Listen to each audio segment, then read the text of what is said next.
special episode of, I would say, New Realities. And what do you call your show, Zenka? Yeah, well, this is just a watch party right now, but yeah. Anyway, okay, we have Ron James here, just did a great movie called Accidental Truth. This is your watch party right now, but yeah. Anyway, okay. And then we also have a lobbyist in Washington, Steve Bassett, who's been on the job for trying to make these sort of things happen. Steve, what are we seeing today, and what do you expect? This is a process I fully expected. The first hearing, basic hearing, procedural hearing was Andre Carson's subcommittee. Moultrie showed up, Bray showed up. They showed some things. They did their job to report. Everybody had high expectations. That's way too soon. This is the next formal hearing.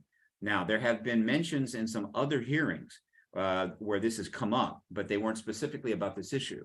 Most importantly, the May 28th hearing, in which in front of the same subcommittee of the Armed Services Committee for Emerging Threats and Capabilities, the chair, Kirsten Gillibrand, a very formidable senator who is run for Congress, and I assure you intends to run for Congress again, is specifically bringing in Dr. Sean Kirkpatrick, who is the head of AARO, the All-Domain Anomaly Resolution Office, to address the legislation that has been passed, some of it written by her. How are things going over there? What do you think about my concerns regarding the funding that I brought up to Secretary of Defense Austin on May 28th, et cetera, et cetera? And he's going to answer appropriate questions. Is he going to start revealing information about the extraterrestrials? No, he's not going to do that, right? But the very fact that this gentleman, who, by the way, check his background out, just Google Dr. Sean Kirkpatrick and look at his bio. This man has an extraordinary career in science and in serving the country in the Department of Defense and the DIA. This is not somebody that's going to throw that career down the drain to take on a bogus position with a UAP organization. He is in there because he has all the right qualifications to be able to address this issue from every perspective. And so he is in there talking to an important senator. This is a milestone. I don't know how it'll last. It won't generate information that satisfies the people that want it now. And I want it now. But it is a clear marker to everyone else in the Congress that in case you weren't thinking we weren't taking this seriously, we are.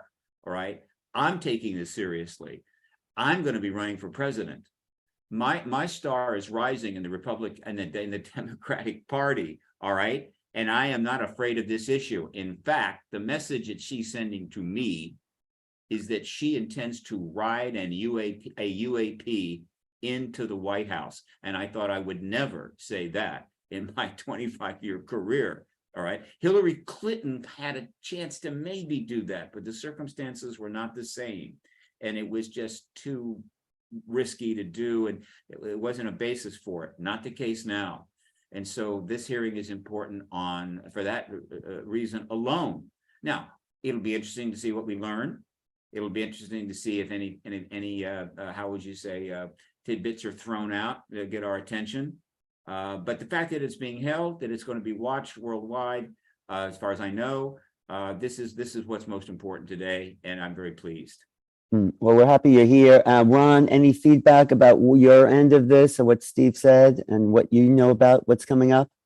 Well, yeah, I've been spending a lot of time in Washington, D.C., and I think that there's a lot of people out there that are taking credit for being involved in this process that haven't really had much to do with it. I had lunch with Andre Carson last month and a couple of meetings with Tim Burchett and some other people on the Hill.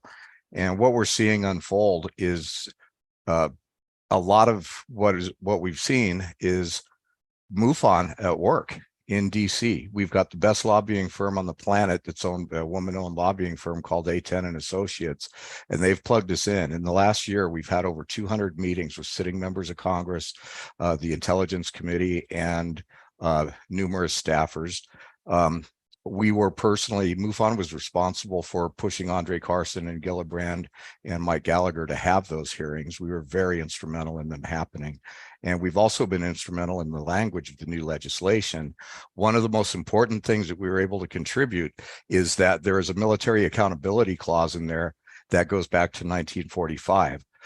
Where the military has to come forth with all the records they have regarding UAP going back to 1945. The initial legislation read 1947, and it was us that got that extra 2 years put in through a lot of meetings and a lot of requests, because that 2 years is very important. There were things that happened pre-Roswell that we wanted to make sure got covered. And so this is just an example of some of the things that we've actually been doing in DC to get things done. And it's been very, very rewarding to have a seat at the table. So now MUFON is actually contributing, and this is the first time I'm actually able to talk about a lot of this stuff. It's not been public knowledge yet, because we've been kind of cautious about what we say, but I've been cleared as the media relations director for MUFON to be able to actually tell about these things. So another really, really exciting thing that has happened is that MUFON is actually providing quarterly reports to the House Intelligence Committee and the Senate Intelligence Committee on our UFO reports and tracking and our internal information about what we're gathering. So for once, a civilian organization and people actually pounding the pavement in DC doing the work have a seat at the table. And it's really, really amazing. I just want to tell people what we're talking about. Steve and Ron and Zenka and I talking about the upcoming hearing starting about 10 minutes, supposedly, that the U.S. Senate. Steve, can you tell us what exactly we're going to be seeing today? Well, first of all, let me second what Ron just said. This hearing, this isn't happening in a vacuum. An enormous amount of work on the part of public citizens and organizations like MUFON, which has stepped in now big time. It's had decades to prepare for this moment, and it is definitely stepping up, is one of the reasons this is all happening. And this guy's paved the way for years and years and years doing this work when nobody else was. And so, you know, that credit cannot be denied. Well, there's a lot of credit to go around. And one of my jobs going forward with some of the work I'm doing is to make sure that that credit does get around and that the public understands just how big the civilian component of this. It wasn't as if these members of Congress suddenly woke up one day and said, oh, I think I want to do the right thing. Oh, no. And MUFON, well, let me just say that I'm so proud of MUFON, which has come together. Ron was instrumental in really bringing it into the 21st century, to be perfectly honest with you. It is the legacy of NICAP. It is the legacy of Alan Hynek and the others, right? And it is 1969. What is that? 54 years. Yeah, So, it's our 55th anniversary next year. So this is a citizen success. I expect a cordial, appropriate, professional engagement between the two people, right? Kirkpatrick and Gillibrand and any other members of the committee. They're going to behave themselves because this issue is absolutely nonpartisan, and they need every opportunity to be nonpartisan that they can get. And it's going to make people feel good. Those that want it now and they want them to bring the saucer wreckage out tomorrow, they're going to be disappointed. But trust me, folks, we're on an irrevocable path to getting the major hearings that we must have with the key witnesses. And ultimately that allows the president to confirm. So I got to leave you with that. Got to go with another show. What can I say? You can just say a little bit. Who's Sean Kirkpatrick? What is his background? And we'll also ask Ron. In science with a PhD. He has worked in many entities within the Department of Defense, including the DIA. He has a stellar career. He is an exceptional individual. Trust me. And if you don't believe me, Google his biography, Dr. Sean Kirkpatrick. Yeah, we were just looking at it. It got sent to us. Okay. He believe me, this was not a downgrade for him. This is a career move that will probably place him in the forefront of history. And before Steve leaves, I just want to say, it's no coincidence, by way of the mysterious universe we live in, that this movie Accidental Truth hit the street yesterday, and I'm telling all kinds of people that if you really want to watch the hearings, then watch the movie and choose which one you're going to believe. My crystal ball is telling me that this is going to be another bit of a, for lack of a better phrase, maybe a little bit more of a dog and pony show. And well, maybe. I mean, but thanks, Ron, Steve. Thanks so much. You expect the ball to be moved down the field today, right, Steve? You Gotta go, expect- guys. Later. Okay, thanks. Thank you so much, Steve. Steve Bassett, one of the probably one of the few or only lobbyists or UFO disclosure in Washington, and then now MUFON. Talk about that, Ron. How MUFON is now lobbying, Congress for hearings and for laws and for truth disclosure. I mean, yeah, I mean, we have a full-time active lobbying firm working in DC that is, and MUFON's director, Dave McDonald, is flying into the town on a regular basis, having meetings, and we've definitely made a difference. So we're able to actually point to different things and say, yes, we were instrumental in making this happen. And these hearings are one of those things. It's I'm not saying that we're the only ones that moved the ball, but I know that the last hearings, it was meetings with Andre Carson and MUFON that got those hearings initiated and got them done. And there's other people involved, I'm sure. There's a lot of people saying they are.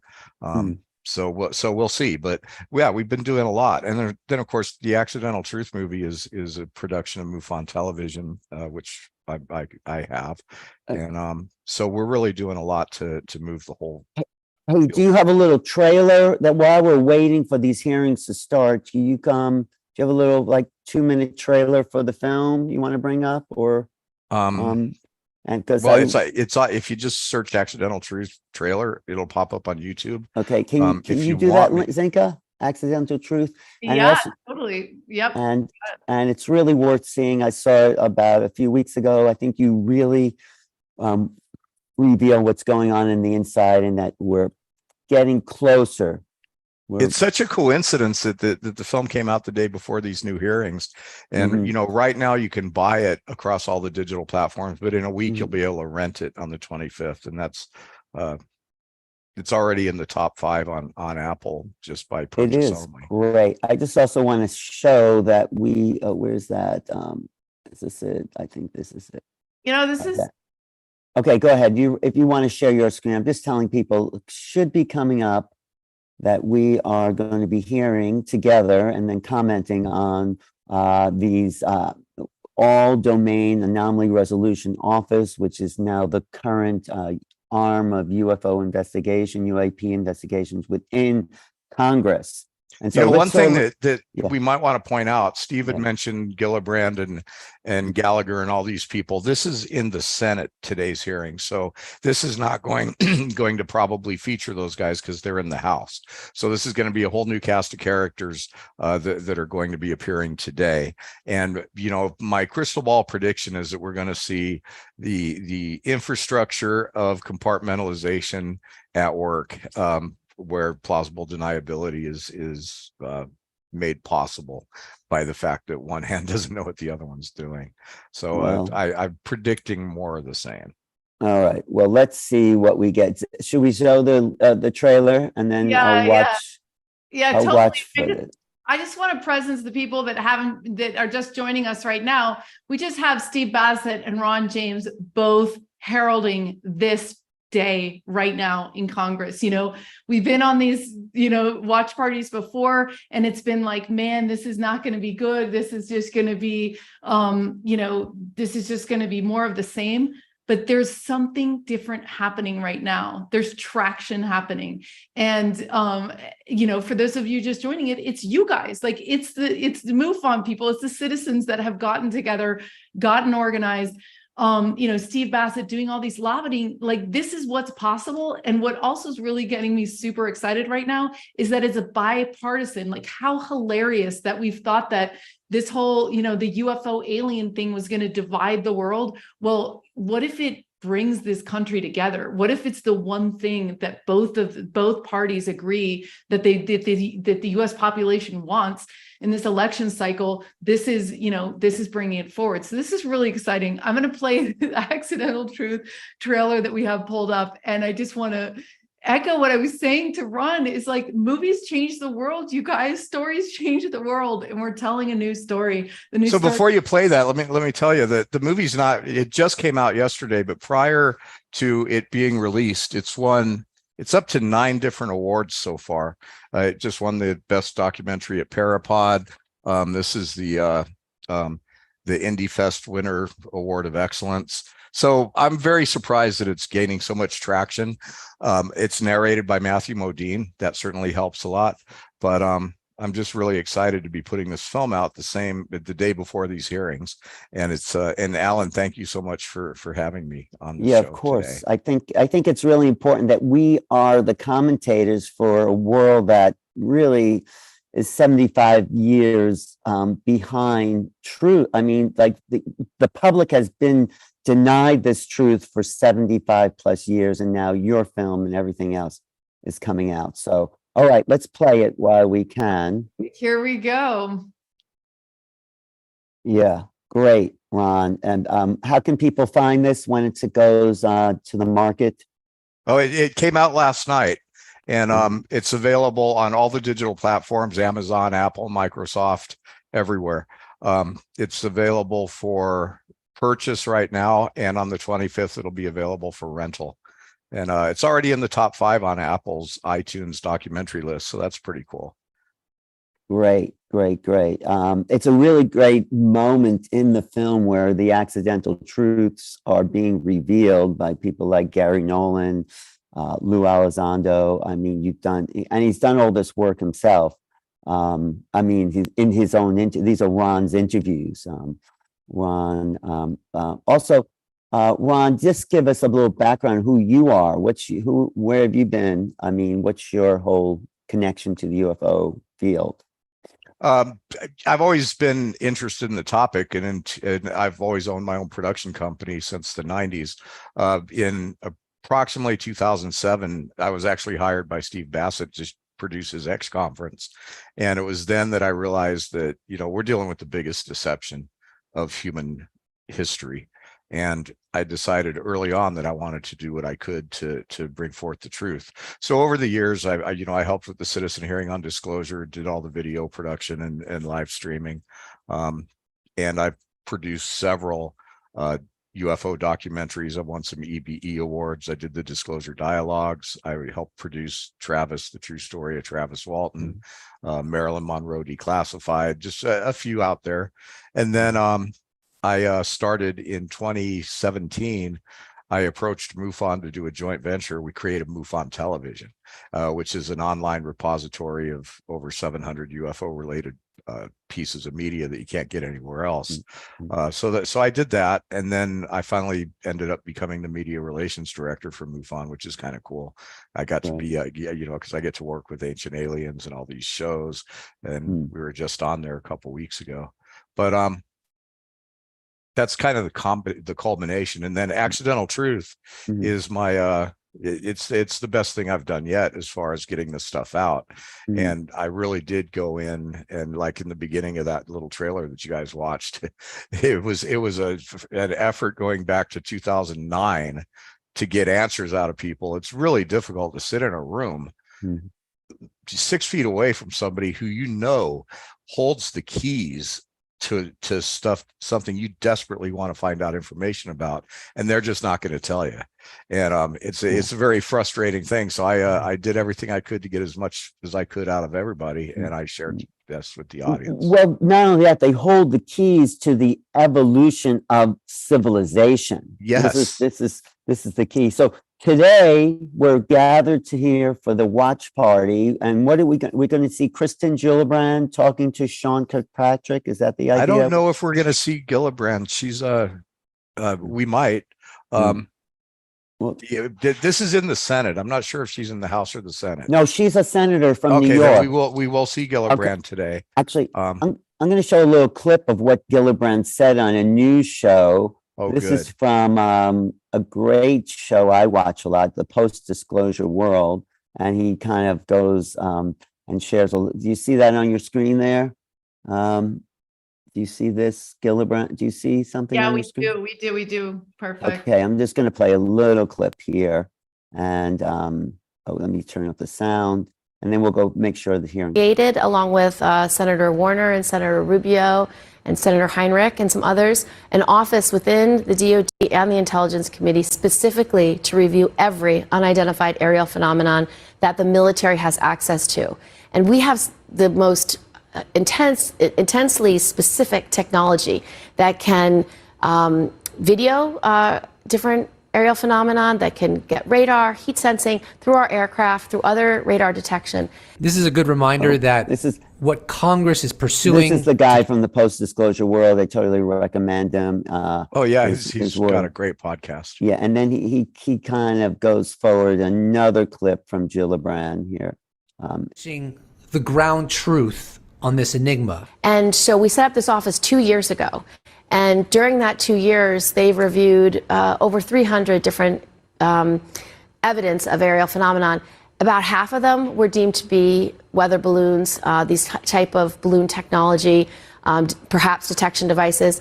About 24 were deemed to be drones. A handful were debris or birds. And there was still 171 that they have not assessed what it is. This brings us to an article that dropped on April 17th. Okay. Well, I'm going to get, I mean, he's great and we can watch that, but I want to make sure we don't miss the hearings. But are the hearings up yet? Because I'm just looking for them on the, because I think Gillibrand is going to be there in the hearings, and it is subject to whatever is going to be prior, if that's running late. And, you guys, this hearing is mostly about finances, budgetary allocations, not necessarily about disclosure. And I'm thinking about this, thinking to myself, like, this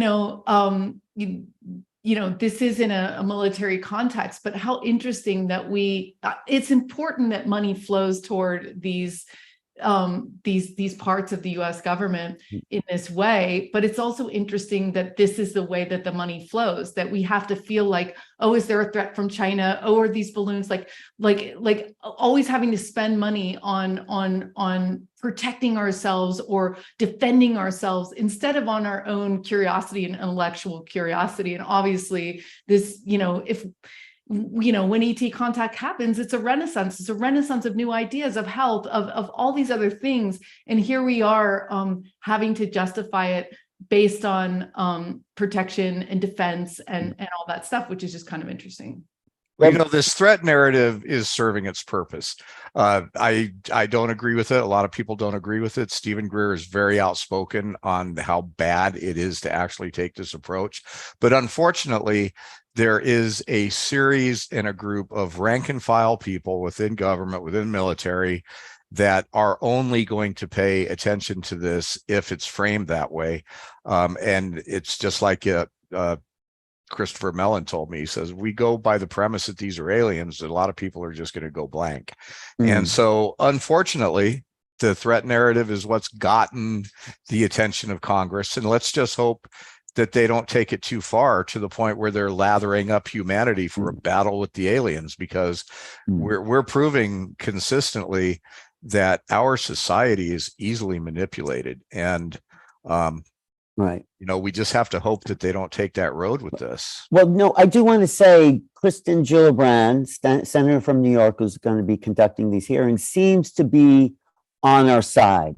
Yes. I think she knows that we are being visited by who's ever out there, non-human intelligence, and she is subtly pushing for that. She seems to be not denying the truth anymore. She seems to have been awakened to the fact that, yes, this has been a cover-up for 75, 80 years, and it's time. So I really think she's passionate about, and Bassett might be right. She might be riding the disclosure ticket to the White House. I don't know. Well, I know that that all of these people have had access to this film for about a month, and I know that many of them have watched it.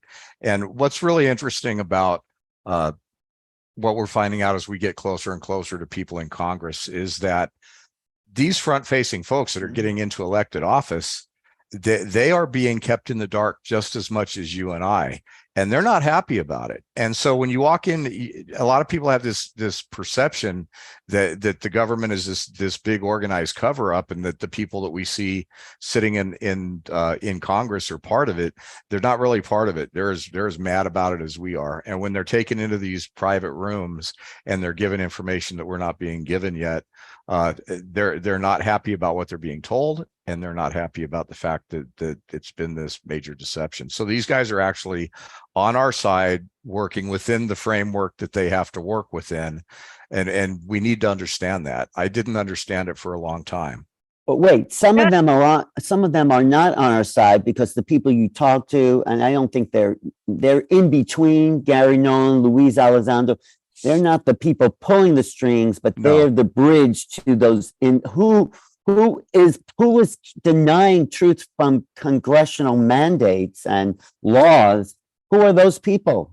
Well, Alan, we're never going to know. Those people are not going to be on TV tomorrow. We're never going to know exactly who they are. And the guys like the Hal Puthoffs and the Lou Elizondos, and these guys are the ones that are inside government trying to figure out who these people are. But you're right. They are being basically guided by what they can say and what they can't say. That's my position. And the people that are actually pulling the strings, this whole thing got sequestered deep within a labyrinth of black programs, corporate infiltration, and basically created a situation where we have all these stovepipes and very, very few people know what's going on. So you might have a piece of material at Lockheed. You might have a propulsion system that nobody can figure out at Raytheon. Materials being distributed all over the place. Very, very few people know. And this started, right after the Roswell era, where these groups were formed to manage this information. And over time, they've had unlimited money just about, and they've had zero accountability, and they've gone deeper and deeper and deeper. And so we're never gonna meet them. They're not coming on Tucker Carlson, and we're probably never gonna get the whole truth, because a lot of it is dying in institutional memory. And that's one of the things that shocked me through the process of making this movie, is that they have no problem destroying evidence. They don't have any reverence for something that could be historical. They've destroyed a lot of important stuff. And as these people die off that were part of that original cover up, then who took their place, and what do they know? And unfortunately, a lot of the true history of everything may really be lost to the sands of time. Yeah, Zenka, what were you going to say? Yeah, I mean, I was going to say, we were talking about the threat narrative versus another narrative, and how, some of these Congress people are going to start having experiences. And I know from the research that experiences tend to be good ones and enlightening and interesting. So it's easy for me even to fear something that I don't know, right? Because it's a total unknown. But once you put the experience in there, we're going to start to get a different conversation and a different perspective, right? So this is exciting. Yeah, I think it is really exciting, even if we don't really get to, the extraterrestrial moment. At least the conversation's public, and this and AARO. Can we talk about this new department that's been, or new office that's been created within, I guess, the Defense Department? Is it to look at UAPs? I mean, what we've seen since 2017 is basically an assembly line of acronyms. There's been all these different programs that were supposedly set up, and then they set them up, and then they decide they're not going to do it that way, so they set up another one. NASA's got their own. Isn't that amazing? NASA's going to actually start looking at UFOs. Right. Yeah. Hello. So what we're seeing here is just another acronym for another agency. And really what it is now we have all these agencies within different departments that can be stovepiped. And then we can just deal with the fact that none of them know what the other one's doing again and again and again. And so they keep kind of moving, passing the ball around. It's been a shell game. Yeah, it's been a shell game. Yeah, it is. It's a shell game. So this is what we're going to be seeing today. Hopefully we're already, looks like, at least 15 minutes behind the scheduled time, hearing on the mission, activities, oversight, and budget of the All-Domain Anomaly Resolution Office. That's the new office that's going to be supposedly investigating UFOs, UAPs. Coverage begins momentarily. So you're saying this is a Senate hearing and it's different thing that's happening in the House, Ron? Yeah, because in the House we had, well, this was before this thing even got started. In the House, it was a hearing about a whole different program that was supposedly existing, the UAP task force. This is a whole different thing that's being formed, the All-Domain Anomaly Resolution, and it's not the same program. I think they're going to try to consolidate all this stuff, but as of now, there's just a bunch of different people running around doing different things. We just heard quite a while ago, actually, but Dr. Travis Taylor is running ATIP now. And so, I like Travis a lot, but he's making the Skinwalker Ranch TV show. So, what's ATIP really all about when we have somebody that's a front-facing public guy running it? It's just very interesting. So we're seeing just a lot of shuffling of the deck. Zenka, what about AARO, the office, All-Domain? So AARO was designed to be to coordinate between the Department of Defense and the other intelligence departments. So this is the big complaint that a lot of people have had, is that there's no information sharing because people were so excited to have the secret knowledge and they weren't sharing it out. And that's kind of what we're realizing even as citizens. Like, we as citizens actually have data that the US government needs as well. It's not very, some of it's really well organized thanks to what MUFON is doing and other people. So this is really the signal that that they're interested also in figuring out how to, and it mentions in some of the documents that they do want to figure out public disclosure. So this could be part of that coordination effort. They do want to look at health concerns related to UAP. So that's fine if they want to check all those boxes, right?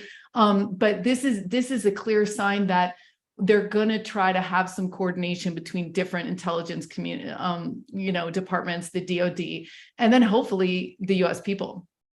And what we do have to understand is that there are very clear factions within government that do not want this information out. So what we've seen since 2017, when Lou and Chris and TTSA and everybody came forward, this was an organized attempt, in my opinion, at bringing some sort of level of disclosure, but it got sidetracked due to a few different factors. And while it was being sidetracked, installed, and redefined, there was the ability of those who oppose this disclosure to get off their back feet and organize against it.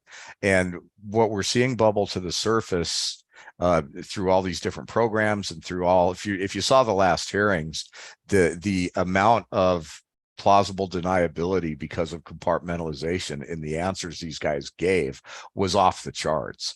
And it just proved how they managed the secrets.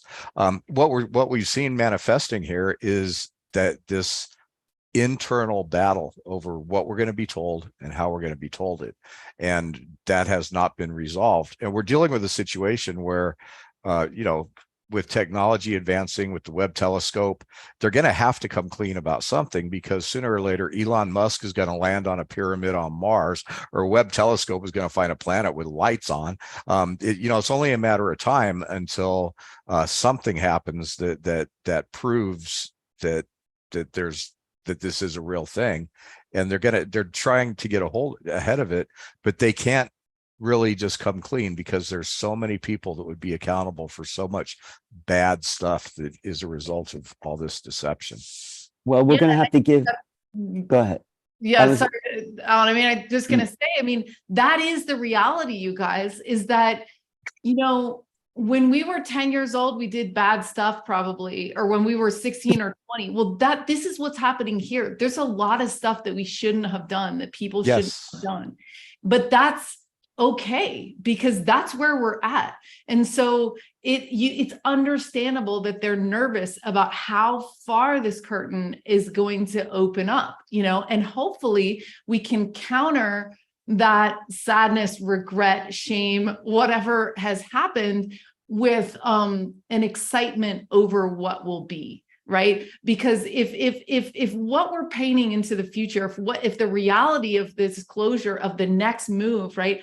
Because ETs are going to start coming here in a big way. So if that can be, if that can feel good to us and not be so negative, then the past can be understood as in a softer way, because it is going to be sad when people find out all the details of that. And so hopefully it's going to be countered because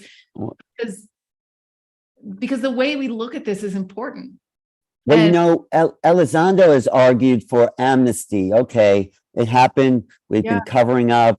People have been ridiculed, maybe even killed. But let's start fresh, and maybe that's the way. Yeah, we can hold people to the past, but let's go fresh into. I mean, I don't know if I totally agree with that, but that's one strategy for, okay, the past happened, and let's see what we can do now. And that's what Steve Bassett advocates too. He's like, if we start getting into a mud fight over our pain and disgust and sadness over how much, over what has happened in these last 7 years, the lack of disclosure, the lack of all the things that have happened, we're not going to get as far long term. And I think that's what we have to understand, because these Congress people, some of them want to do a news story.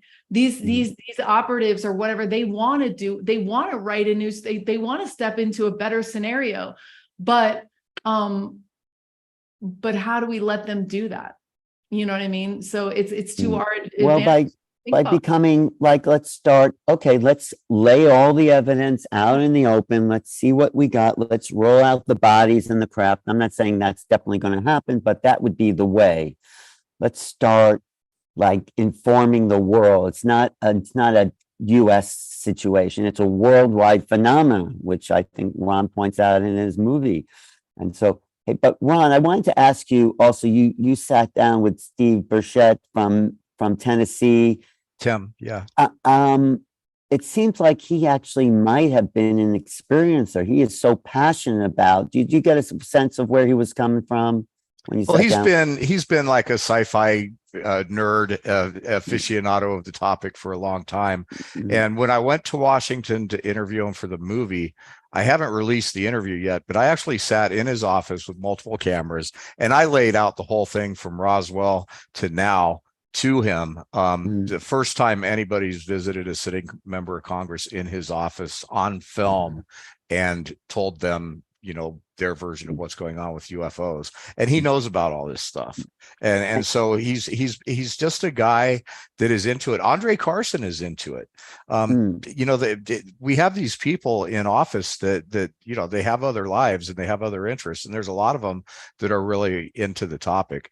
And what we were just talking about with accountability, if this thing is as big as people think that it might be, then we're dealing with something that affects the entire power structure on the planet in profound ways. And so trying to figure out how to reveal what must be revealed at the same time we protect the fact that maybe there's energy sources that are not being made public. Well, can you imagine the accountability that you're never going to be able to forgive those people. And so, we can give amnesty, but I think when we find out what we're giving amnesty for, we're going to wish we hadn't given amnesty. And then we have the whistleblower protection. That's a whole different thing. But to give amnesty to the people that have perpetuated this cover up and supported it, we don't know how bad the acts have actually been and how much humanity would have benefited had they not occurred. Yeah, well, I want to ask Zenka and you guys this really way out theory is that, it may not just be government that's hiding the secret.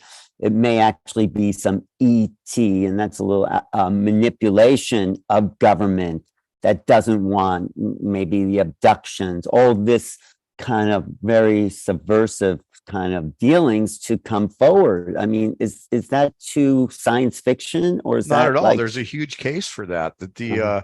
it's anecdotal at best, but they're obviously, you would think that if there are non-human intelligences engaging us and we've had some sort of communication with them at very deep secret levels, that those kind of arrangements have been made. And a lot of people would say that it's really the ETs. Donald Trump said it, didn't he? He said that it's the ETs that are controlling rather or not we get disclosure. And that that guy from Israel that's talked about the Yeah. Galactic Council.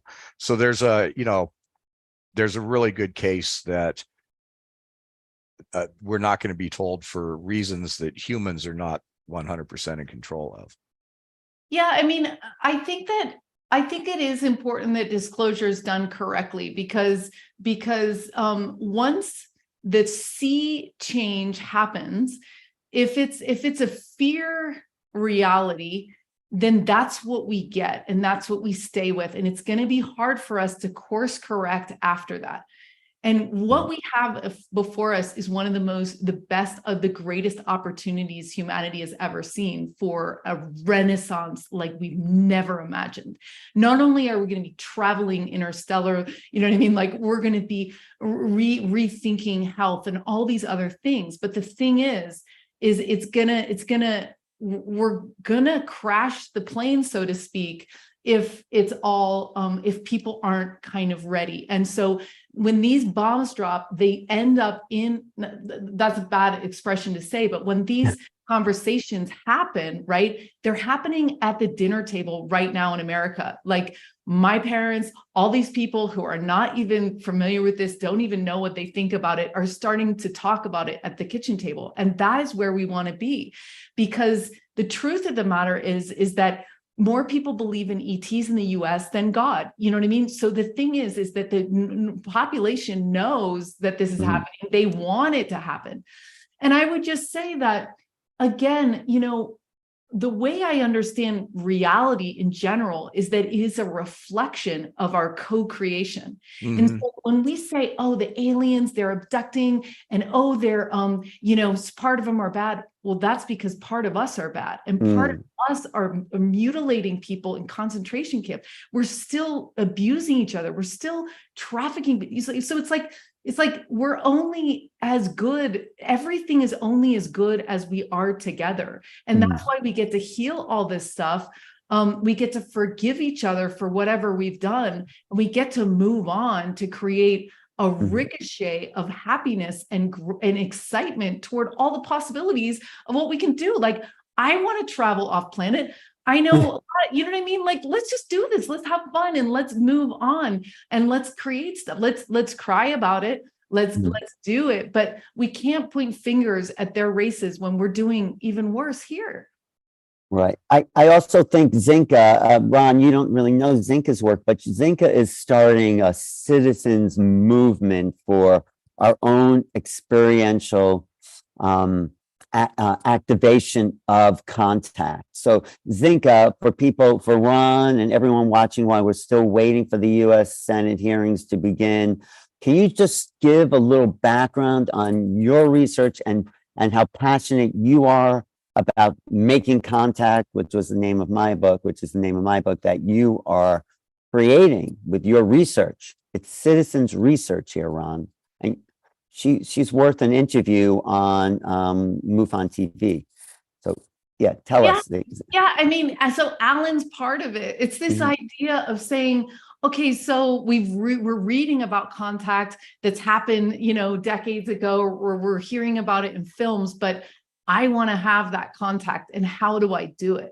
And that's the thing, that's the step, because this is so hard to understand until you've actually made contact. So how are we making contact? There's hundreds of thousands of people who've made contact, but we get to invite other people into it. And there's actually, you know, my mind works like, well, wait, what's the fastest, funnest, cheapest way to make contact? How does it happen? How do I do it? What is it? You know what I mean? And I want to organize that knowledge because I want it to be faster for the people behind me. And so we've set up a nonprofit, an open data commons that asks the question, if someone knocks on our door at the website, Can we give them a contact experience? And so we've measured, and we're getting 96% success rate in giving people contact, whether it's seeing a UFO, whether it's remote viewing off planet, whether it's getting radio contact, you know what I mean, that breaks the laws of physics. It's happening every day, and nobody's excluded from this. And so we have different teams, and we realize that in a team of 8 to 12 people where you can bond over 8 weeks, you can't help but make contact because you've set your intention, you're relaxed, you're in an open environment, you have no shame about your curiosity at that point.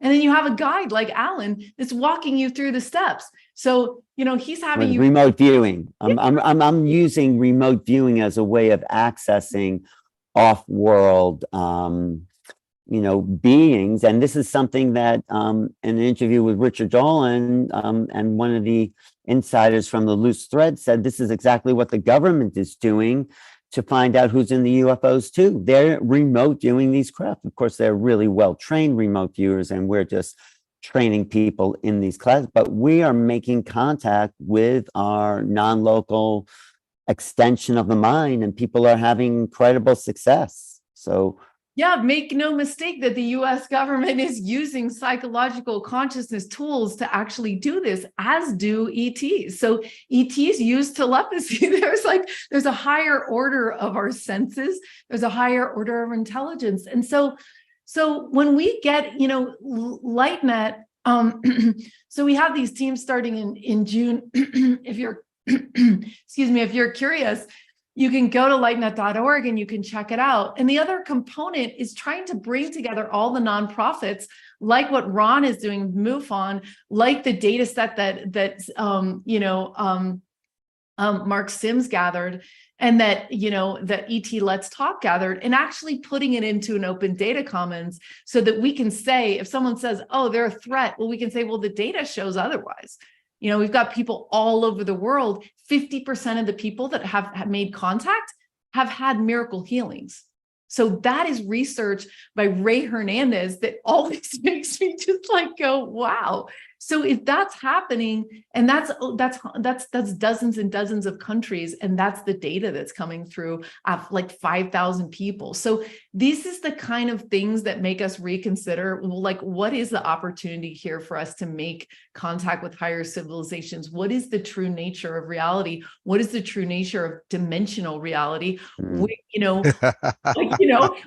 Can we get on these ships? Can we go travel right now in the next 5 years? Well, yeah. So this really puts together a strong force, and we're technology experts at LightNet. So we've got data scientists, we're building a search engine for this stuff so that we can share information. So we wanted to support organizations like MUFON and New Realities and all these things with some really good tech. And we also just built a spaceship in VR for meeting together and hanging out.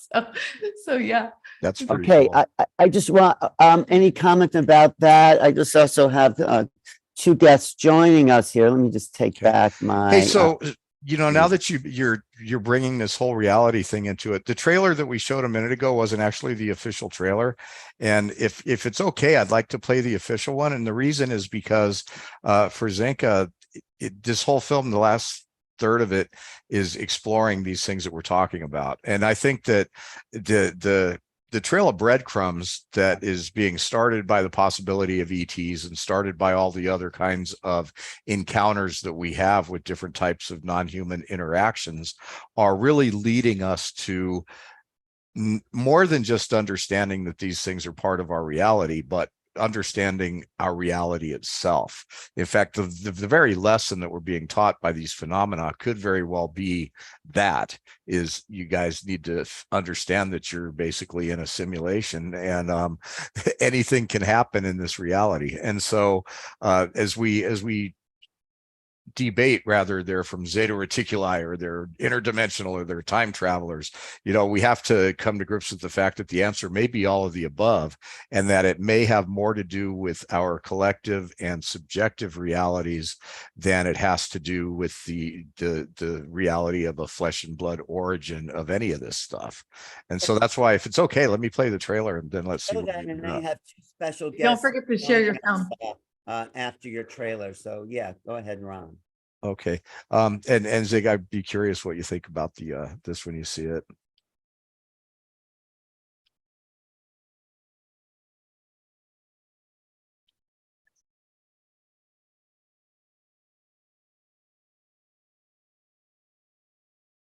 Yeah, did you share the sound? You're gonna have to click the box when you share screen. I thought I did. Okay, hold on. So it's Yeah. not working, you're saying? No, just stop it and then start it again. If not, you can pass me the link. But yeah, Any I don't know sound? why Okay, they now make let me, it I'll get it. so small when you do that.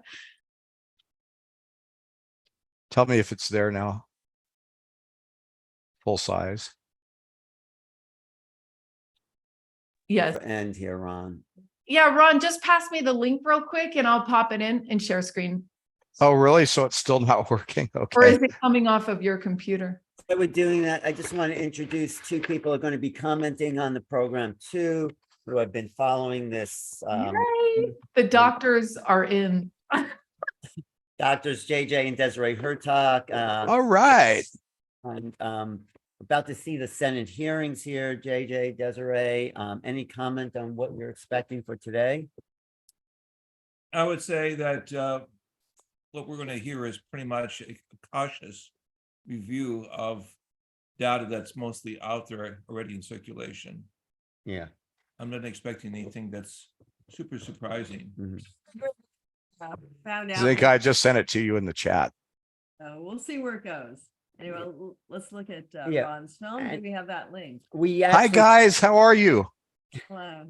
We're very happy to be in touch with you, Ron. We thank also our dear colleague in Sedona.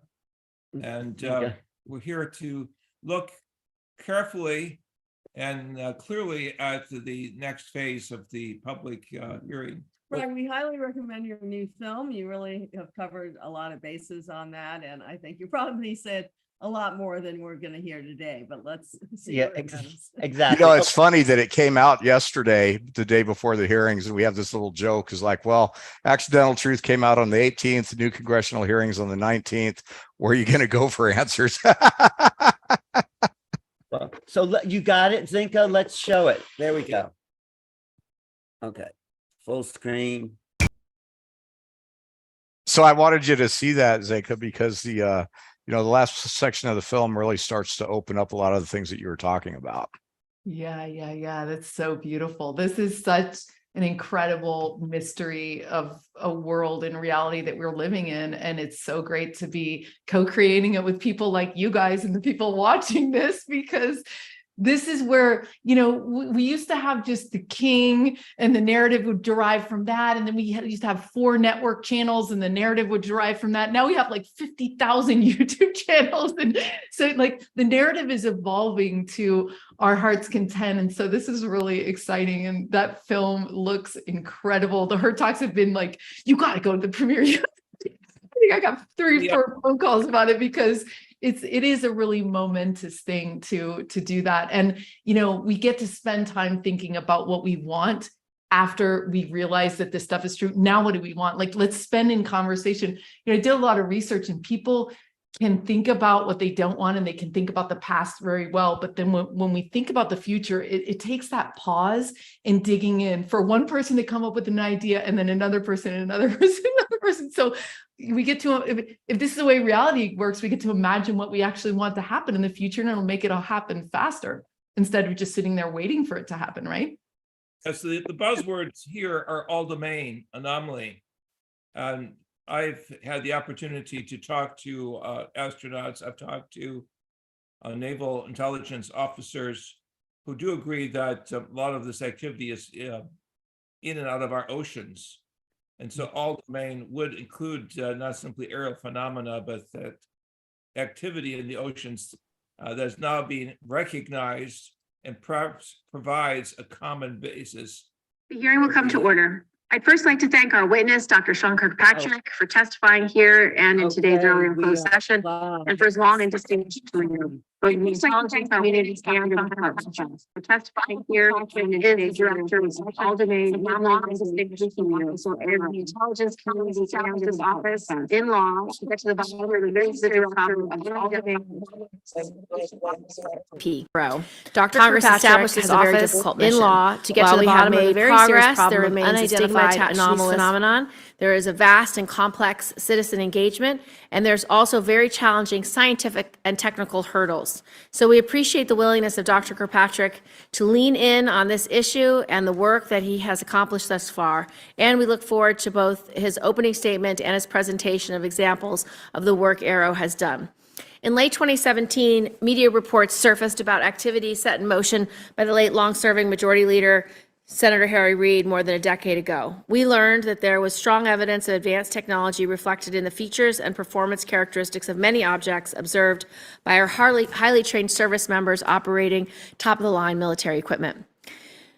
We learned that for the past 8 years, military pilots frequently encountered unknown objects in controlled airspace off both the east and west coast across the continental United States in test and training areas and ranges. We don't know where they come from, who made them, or how they operate. As former Deputy Secretary of Defense David Norquist observed, had any of these objects had the label "Made in China," there would be an uproar in the government and media. There would be no stone unturned and no effort spared to find out what we were dealing with. We can look at the recent incursion of the unidentified PRC high-altitude balloon as an example. But because of the UFO stigma, the response has been irresponsibly anemic and slow. Congress established AARO. We made it clear that we expect vigorous action. We added very substantial initial funding for the office, but despite our best efforts, the President's budget for fiscal years 23 and 24 requested only enough funding to defray the operating expenses of AARO. It included almost no funds to sustain the critical research and development necessary to support a serious investigation. It took a letter to Secretary Austin from Senator Rubio and me and 14 other senators to get the office temporary relief for the current fiscal year. In this hearing, I intend to probe a series of specific issues. In the recent incidents where multiple objects were shot down over North America, it seemed that Pentagon leadership did not turn to AARO office to play a leading role in advising the combatant commander. We need to know whether this will continue. We need to know whether the leadership in DoD will bring AARO into the decision-making process in a visible way. And we need to know what role AARO will play in interagency coordination after the NSC working group disbands. In the fiscal year 2023 National Defense and Intelligence Authorization Acts, Congress established a direct reporting chain from the AARO Director to the Deputy Secretary of Defense. The role of the Office of the Undersecretary of Defense for Intelligence and Security is limited to providing administrative support. We need to know how this direction is being implemented. UAP are frequently observed flying in extremely high or very low speeds and come in various sizes and shapes. During the recent shootdowns over North America, DoD disclosed that filters on radar systems were adjusted to allow for detection and tracking of diverse sets of objects for the first time. While opening the aperture can overload the real-time analytic process, we cannot keep turning a blind eye to surveillance data that is critical to detecting and tracking UAP. We need to know whether Dr. Kirkpatrick can achieve the necessary control over sensor filters and the storage and access to raw surveillance data to find UAP anomalies. Finally, one of the tasks Congress set for AARO is serving as an open door for witnesses of UAP events or participants in government activities related to UAPs to come forward securely and disclose what they know without fear of retribution for any possible violations of previously signed non-disclosure agreements. Congress mandated that AARO set up a publicly discoverable and accessible process for safe disclosure. While we know that AARO has already conducted a significant number of interviews, many referred by Congress, we need to set up a public process and we need to know where that effort stands. With that, I'd like to turn to Senator Ernst for her opening statement. Thank you, Madam Chair, and thank you, Dr. Kirkpatrick, for your testimony today. I'll keep these remarks very brief so that we have maximum time for your briefing. The recent downing of the Chinese surveillance balloon and 3 other objects underscores the need for domain awareness. Adversaries like China and Russia are working to hold U.S. interests, including our homeland, at risk. That's why your testimony is so important. And I so look forward to a progress update on the establishment of your office. As members know, your office evolved from the Navy-led Unidentified Aerial Phenomena Task Force to the All-Domain Anomalous Resolution Office, known as AARO. Dr. Kirkpatrick, your extensive background in science and technology, research and development, and space makes you well suited to discuss these emerging challenges. My priority is that we understand the full range of threats posed by our adversaries in all domains. That is what the Joint Force needs to be prepared to fight and win in defense of our nation. This committee needs to know about Chinese or Russian advanced technology programs to exploit our vulnerabilities. And it needs to know whether your office, along with the IC, has detected potential Chinese or Russian capabilities to surveil or attack us. Finally, we need to ensure efficient interagency coordination. Multiple elements of the DoD and IC own a piece of this mission. To add value, AARO's efforts cannot be redundant with others. Thank you again. We look forward to your testimony. Dr. Kirkpatrick, you can give your testimony. Thank you, Chairwoman Gillibrand, Ranking Member Ernst, distinguished members of the subcommittee. It's a privilege to be here today to testify on the defense's efforts to address unidentified anomalous phenomena. First, I want to thank Congress for its extensive and continued partnership as the department works to better understand and respond to UAP in an effort to minimize technical and intelligence surprise. Unidentified objects in any domain pose potential risks to safety and security, particularly from military personnel and capabilities. Congress and DoD agree that UAP cannot remain unexamined or unaddressed. We are grateful for sustained congressional engagement on this issue, which paved the way for the DoD's establishment of the All-Domain Anomaly Resolution Office in July of last year. Though AARO is still a young office, the spotlight on UAP in recent months underscores the importance of its work and the need for UAP to be taken seriously as a matter of national security. All leadership that I've had the pleasure of working with, whether DoD, IC, DOE, civil, scientific, or industrial, view Congress as a critical partner in this endeavor. AARO has accomplished much in the last 9 months since it was established. The AARO team of more than 36 experts is organized around 4 functional areas: operations, scientific research, integrated analysis, and strategic communications. In the 9 months since AARO's establishment, we've taken important steps to involve and improve UAP data collection, standardize the department's UAP internal reporting requirements, and implement a framework for rigorous scientific and intelligence analysis, allowing us to resolve cases in a systematic and prioritized manner. Meanwhile, consistent with legislative direction, AARO is also carefully reviewing and researching the U.S. government's UAP-related historical record. AARO is leading a focused effort to better characterize, understand, and attribute UAP, with priority given to UAP reports by DoD and IC personnel in or near areas of national security importance. DoD fully appreciates the eagerness from many quarters, especially here in Congress and in the American public, to quickly resolve every UAP encountered across the globe, from the distant past through today. It's important to note, however, AARO is the culmination of decades of DoD, intelligence community, and congressionally directed efforts to successfully resolve UAP encountered first and foremost by U.S. military personnel, specifically Navy and Air Force pilots. The law establishing AARO is ambitious, and it will take time to realize the full mission. We cannot answer decades of questions about UAP all at once, but we must begin somewhere. While I assure you that AARO will follow scientific evidence wherever it leads, I ask for your patience as DoD first prioritizes the safety and security of our military personnel and installations in all domains.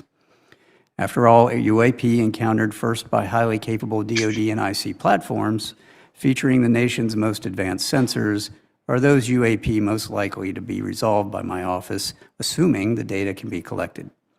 If AARO succeeds in first improving the ability of military personnel to quickly and confidently resolve UAP they encounter, I believe that in time we will have greatly advanced the capability of the entire United States government, including its civilian agencies, to resolve UAP. However, it would be naive to believe that the resolution of all UAP can be solely accomplished by the DoD and IC alone.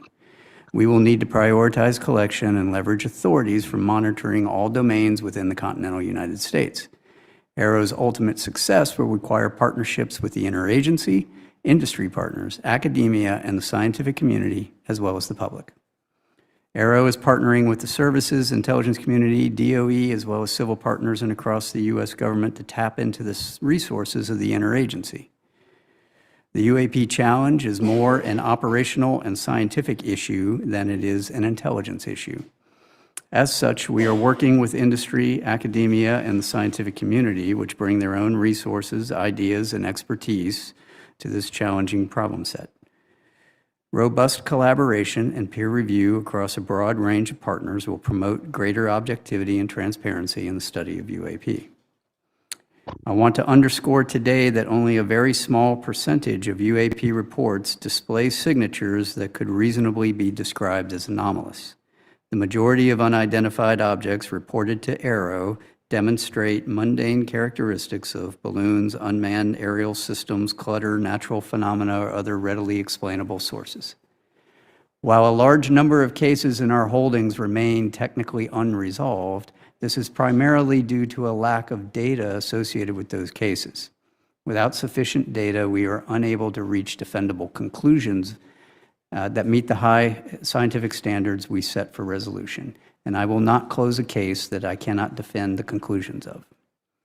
I recognize that this answer is unsatisfying to those who in good faith assume that what they see with their eyes, with their cameras, and with their radars is incontrovertible evidence of extraordinary characteristics and performance. Yet time and again, with sufficient scientific quality data, it is fact that UAP often, but not always, resolve into readily explainable sources. Humans are subject to deception and illusions, sensors to unexpected responses and malfunctions, and in some cases, intentional interference.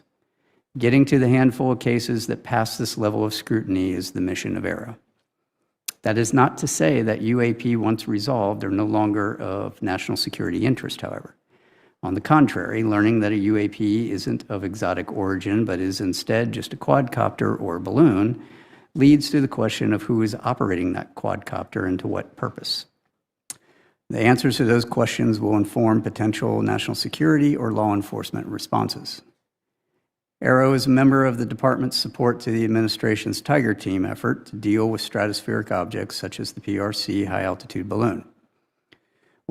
When previously unknown objects are successfully identified, it is AARO's role to quickly and efficiently hand off such readily explainable objects to the intelligence, law enforcement, or operational safety communities for further analysis and appropriate action.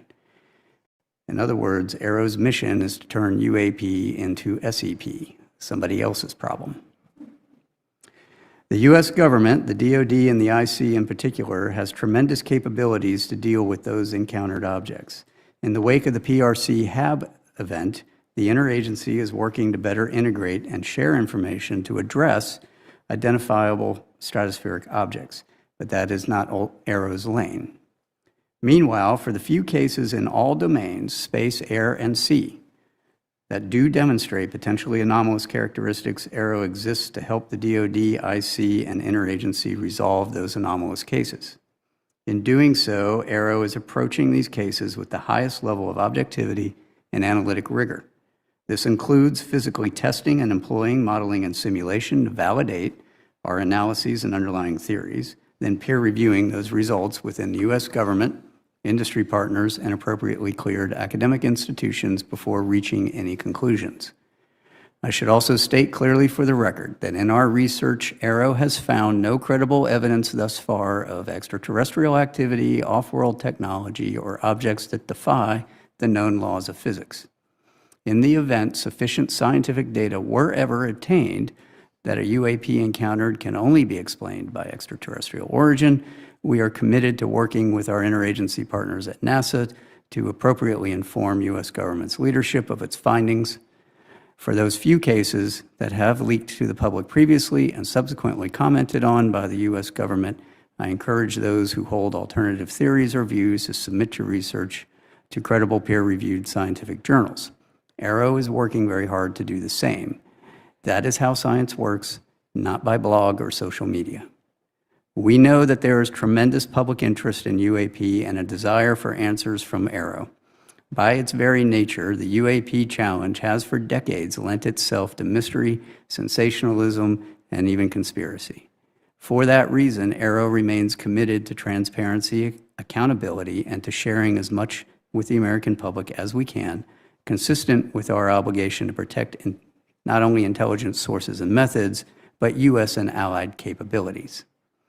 However, AARO's work will take time if we are committed to do it right. It means adhering to the scientific method and the highest standards of research integrity. It means being methodical and scrupulous. It means withholding judgment in favor of evidence. It means following the data where it leads, wherever it leads. It means establishing scientific peer-reviewed theoretical underpinnings of observed data, and AARO is committed to all of those standards. I'm proud of AARO's progress over the last 9 months. Much remains to be done, but the hard work is underway. Thank you for your continued support. And before we turn to questions, I'm going to walk you through some of our analytical trends and a couple of cases that we've prepared. So one of the things Congratulations on that building AARO another does compartment. is high integrity analysis, as I've said. This chart represents the trend analysis of all the cases in AARO's holdings, right, to date. What you'll see on the left is a histogram of all of our reported sightings as a function of altitude. So most of our sightings occur in the 15 to 25,000 foot range, and that is ultimately because that's where a lot of our aircraft are. On the far right upper corner, you'll see a breakout of the morphologies of all of the UAP that are reported. Over half, about 52% of what's been reported to us are round orb spheres. The rest of those break out into all kinds of different other shapes. The gray box is essentially there's no data on what its shape is. Either it wasn't reported or the sensor did not collect it. The bottom map is a heat map of all reporting areas across the globe that we have available to us. What you'll notice is that there is a heavy, what we call collection bias, both in altitude and in geographic location. That's where all of our sensors exist. That's where our training ranges are, that's where our operational ranges are, that's where all of our platforms are. In the middle, what we have done is reduce the most typically reported UAP characteristics to these fields, mostly round, mostly 1 to 4 meters, white, silver, translucent, metallic, 10,000 to 30,000 feet, with apparent velocities from stationary to Mach 2. No thermal exhausts usually detected. We get intermittent radar returns, we get intermittent radio returns, and we get intermittent thermal signatures. That's what we're looking for and trying to understand what that is. Next slide. So I'm going to walk you through 2 cases that we've declassified recently.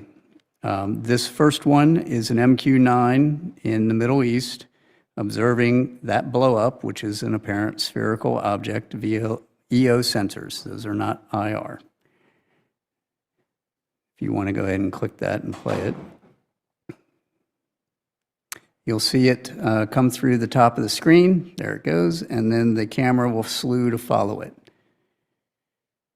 You'll see it pop in environments, the timeliness, and all of the data that is required to be delivered to us and retained from all of the associated sensors. That historically hasn't been the case, and it's been happenstance that data has been collected. Next slide. This particular event, South Asia MQ-9, looking at another MQ-9, and what's highlighted there in that red circle is an object that flies through the screen. Unlike the previous one, this one actually shows some really interesting things that everyone thought was truly anomalous to start with.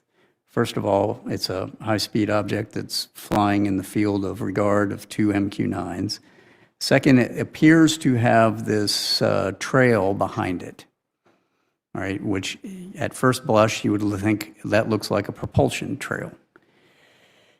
In reality, if you want to play the first slide, we'll show you what that looks like in real time, or first video. So we're looking at that. There it goes. Why don't you play it again and then pause it halfway through? Right there. All right, if you might be able to see that trail there behind it.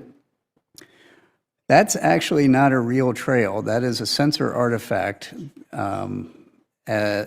Each one of those little blobs is actually a representation of the object as it's moving through. And later in the video, as the camera slews, that trail actually follows the direction of the camera, not the direction of the object. We pulled these apart frame by frame. We were able to demonstrate that that is essentially a readout overlap of the image. It's a shadow image, right? It's not real. Further, if you later follow this all the way to end, it starts to resolve itself into that blob that's in that picture in the top right. And if you squint, it looks like an aircraft because it actually turns out to be an aircraft. Go ahead and put that on. So you'll see the tail sort of pop out there. And so what you're looking at is, this is in the infrared, this is the heat signature off of the engines of a commuter aircraft that happened to be flying in the vicinity of where those two MQ-9s were at. Why am I showing you this? So the first one that I showed you, we don't have resolved yet, right? That is an unresolved case we are still studying. This one we can resolve. But this is the kind of data that we have to work with and the type of analysis that we have to do, which can be quite extensive when you have to pull these apart frame by frame. Further, we're now matching all of this with the models of all of those imaging sensors so that I can say, I can recreate this. I can actually show how the sensor is going to respond. All of these sensors don't necessarily respond the way you think they do, especially out in the world and in the field. And I believe that's all I have, and I will open it up for your questions. Thank you so much, Dr. Kirkpatrick. Can you just give us some raw numbers of how many UAPs you've analyzed, how many have been resolved, and sort of in what buckets, and then how many are still left to be resolved? Just an update from your January public report where it was 366 or something, and about 150 were balloons, and about 24 were drones. You know, just give us an update if you have one. Sure. So as of this week, we are tracking over a total of 650 cases. Now, the report in January basically said about half of the ones at that time, about 150, were likely balloon-like or something like that. Mm-hmm. That doesn't mean they're resolved. Oh, I see. Okay, so what? Let me walk everyone through what our analytic process looks like. We have essentially a 5-step process, right? So we get our cases in with all the data. We create a case for that event. My team does a preliminary scrub of all of those cases as they come in, just to sort out, do we have any information that says this is in one of those likely categories? It's likely a balloon, it's likely a bird, it's likely some other object. Or we don't know. Then we prioritize those based off of where they are. Are they attached to a national security area? Does it show some anomalous phenomenology that is of interest? If it's just a spherical thing that's floating around with the wind and it has no payload on it, that's going to be less important than something that has a payload on it, which will be less important than something that's maneuvering, right? So there's sort of a hierarchy of just binning the priorities because we can't do all of them at once. Once we do that and we prioritize them, when we take that package of data in that case, and I have set up 2 teams, think of this as a red team, blue team, or a competitive analysis. I have an intelligence community team made up of intelligence analysts, and I have an S&T team made up of scientists and engineers and the people that actually build a lot of these sensors, or physicists, because, you know, if you're a physicist, you can do anything, right? But they're not associated with the intel community. They're not intel officers. So they look at this through the lens of the sensor, of what the data says. We give that package to both teams. The intelligence community is going to look at it through the lens of the intelligence record and what they assess, and their intel tradecraft, which they have very specific rules and regulations on how they do that. Scientific community, technical community is going to look at it through the lens of what is the data telling me? What is the sensor doing? What would I expect a sensor response to be? And back that out. Those two groups give us their answers. We then adjudicate. If they agree, then I am more likely to close that case if they agree on what it is. If they disagree, we will have an adjudication. We'll bring them together, we'll take a look at the differences, we'll adjudicate why do you say one thing and you say another. We will then come to a case recommendation. That'll get written up by my team. That then goes to a senior technical advisory group, which is outside of all of those people, made up of senior technical folks and intel analysts and operators from retired out of the community. And they essentially peer review what that case recommendation is. They write their recommendations, that comes back to me, I review it, we make a determination, and I'll sign off one way or the other. And then that will go out as the case determination. Once we have an approved web portal to hang the unclassified stuff, we will downgrade and declassify things and put it out there. In the meantime, we're putting a lot of these on our classified web portal, where we can then collaborate with the rest of the community so they can see what's going on. That's, in a nutshell, that is the process, right? So because of that, that takes time. So of those over 650, we've prioritized about half of them to be of anomalous, interesting value. And now we have to go through those and go, how much do I have actual data for? Because if all I have is a operator report that says I saw X, Y, or Z, my assessment is A, B, or C, that's not really sufficient. That's a good place to start, but I have to have data. I have to have radar data, I have to have EO data, I have to have thermal data, I have to have overhead data, and we need to look at all that. Now, from a big picture perspective, I still have, that's all still very valuable data. And we're looking at applying a lot of things, new tools, analytic tools like natural language processing. So I can go across all of those reports and look for commonalities. How many of them are being described as round spherical objects that are maneuvering? How many of them are not maneuvering? How many of them seem to have a plume to it or note? That's also going to be very valuable to give us more of a global picture and a trends analysis of what are we seeing, right? And help us get to the determination. So go back to your question, ma'am. We have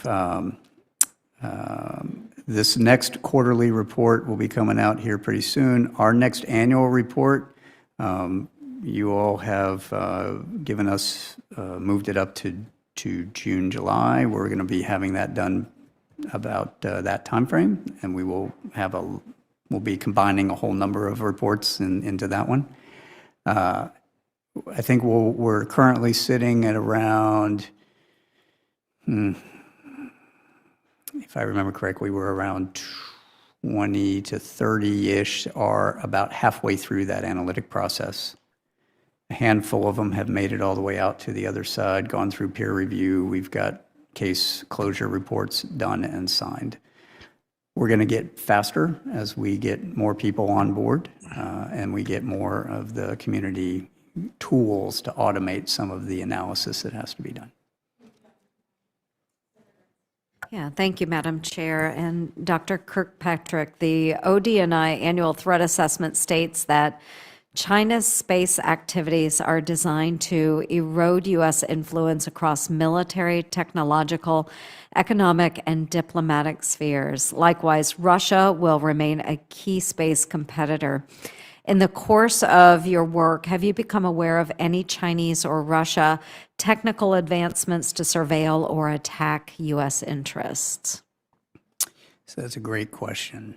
Part of what we have to do as we go through these, especially the ones that show signatures of advanced technical capabilities, is determine if there's a foreign nexus. That's really hard if what we observe doesn't have a Chinese or Russian flag on the side of it. Now, I think it is prudent to say of the cases that are showing some sort of advanced technical signature, of which we're talking single percentages of the entire population of cases we have.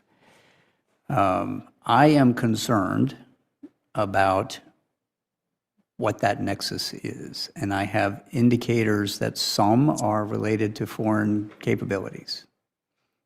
We have to investigate that with our IC partners, and as we get evidence to support that, that gets then handed off to the appropriate IC agency to investigate.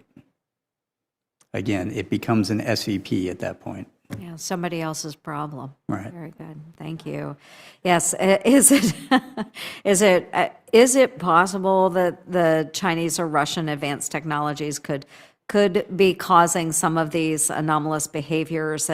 And you said there seems to be some indicators.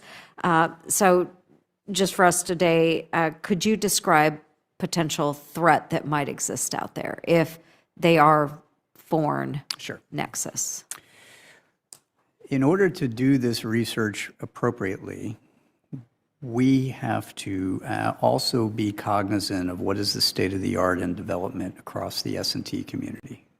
What are the DARPAs of the world doing? What's the horizon scanning of emerging technologies appropriate to this subcommittee? What is happening out there? And if somebody could accelerate that capability, how would that manifest itself and what would it look like? And do those signatures match what we're seeing? There are emerging capabilities out there that in many instances, Russia and China, well, China in particular, are on par or ahead of us in some areas. Right. So previously, I used to be the Defense Department's intelligence officer for science and technical intelligence. That was our job, was to look for what does all that look like. And then, my last several years, of course, in Space Command doing space. The adversary is not waiting. They are advancing, and they're advancing quickly. If I were to put on some of my old hats, I would tell you they are less risk averse at technical advancement than we are. Right? They are just willing to try things and see if it works. Are there capabilities that could be employed against us in both an ISR and a weapons fashion? Absolutely. Do I have evidence that they're doing it in these cases? No, but I have concerning indicators. Thank you. I appreciate that. And that is why it's so important that you are working with the intelligence community as well, because you have the science, the data background, but you also need to know from various sources what adversaries may be working on. Is that correct? Okay. Thank you. Thank you very much. Thank you, Madam Chair. Senator Rhodes. Well, thank you, Chair Gillibrand, Ranking Member Ernst. This is a really important hearing. I'd like to thank you, Dr. Kirkpatrick, for your service to the country, and as a former systems analyst myself, I really appreciate your flow chart, the description of the process, and particularly the trends analysis going forward, how that's going to help us And you talked about language, the large LLMs, the large language models, artificial intelligence. That's really going to help us in the hunt forward, predictive analysis, I think, to some of your point, what we're be worried about. But I want to focus on Nevada because I want to talk about the impact of UAPs on aviation safety. So when it comes to unidentified aerial phenomena, one of my first concerns is really about the safety of Nevada's military aviator. So we have airmen stationed at Nellis Air Force Base, naval aviators flying at Naval Air Station Fallon, and service members from across the world training at the Nevada Test and Training Range. I know you know all this. And unfortunately, the existence of advanced UAPs in the U.S. airspace and over U.S. military installations, not a new phenomenon. The Navy's officially acknowledged that between 2004 and 2021, 11 near misses occurred involving UAPs that required pilot action and follow-up reports. As a result, in 2019, the Navy established a protocol for pilots to report on their dangerous encounters. So could you speak to any ongoing efforts within DoD to ensure the safety of our aviators with a potential UAP encounter, and what's your relationship with Northcom, NORAD, Spacecom when it comes to this immediate real-time response and how they're right there in the moment, right? Absolutely.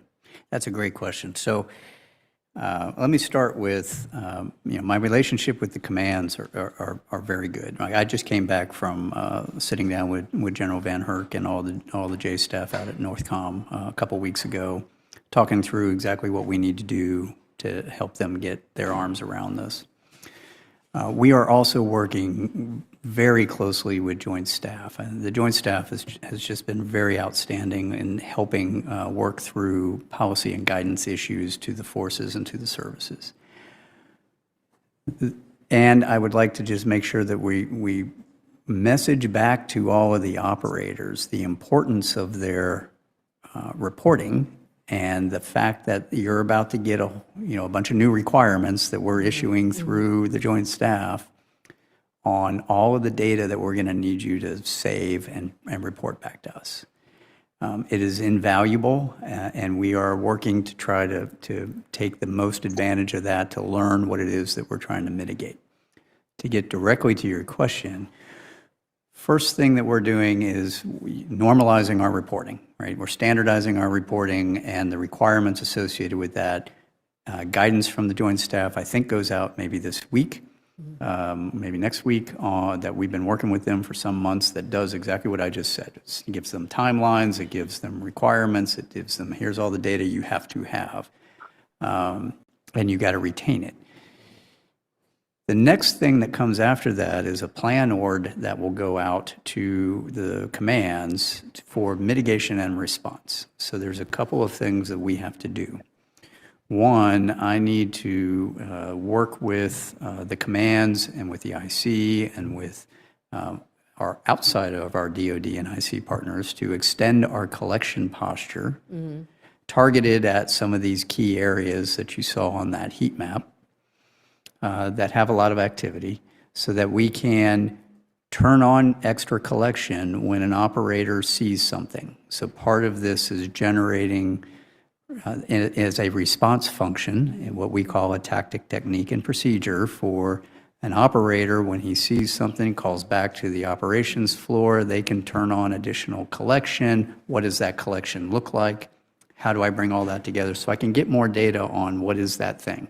Can I ask really quickly, Sure. do you have the authorities you need to extend your collection posture between agencies or branches of the military? Because that seems to me to maybe be a sticking point. I know my time's just about up. I'd love to follow up about your risk management methodologies for some of these, but do you need any authorities that you don't have to get the data? There are you some need? authorities that we need. We currently are operating under Title 10 authorities, but we have good relationships across the other agencies, but having additional authorities for collection, tasking, counterintelligence, That's something. those are all things that would be helpful, yes. Thank you. To follow up, Dr. Kirkpatrick, will you help us write that language so we doing a can put it in live the defense bill this commentary year so that we know what on authorities you need? The New that. Realities Thank you. channel on YouTube. We're going to start second round, so if you want to stay, you can ask another round. I have at least 3 more questions, so. Do you want to go right now? So you, in case you have to leave? Oh, I could, I do. Yeah, go ahead. Go.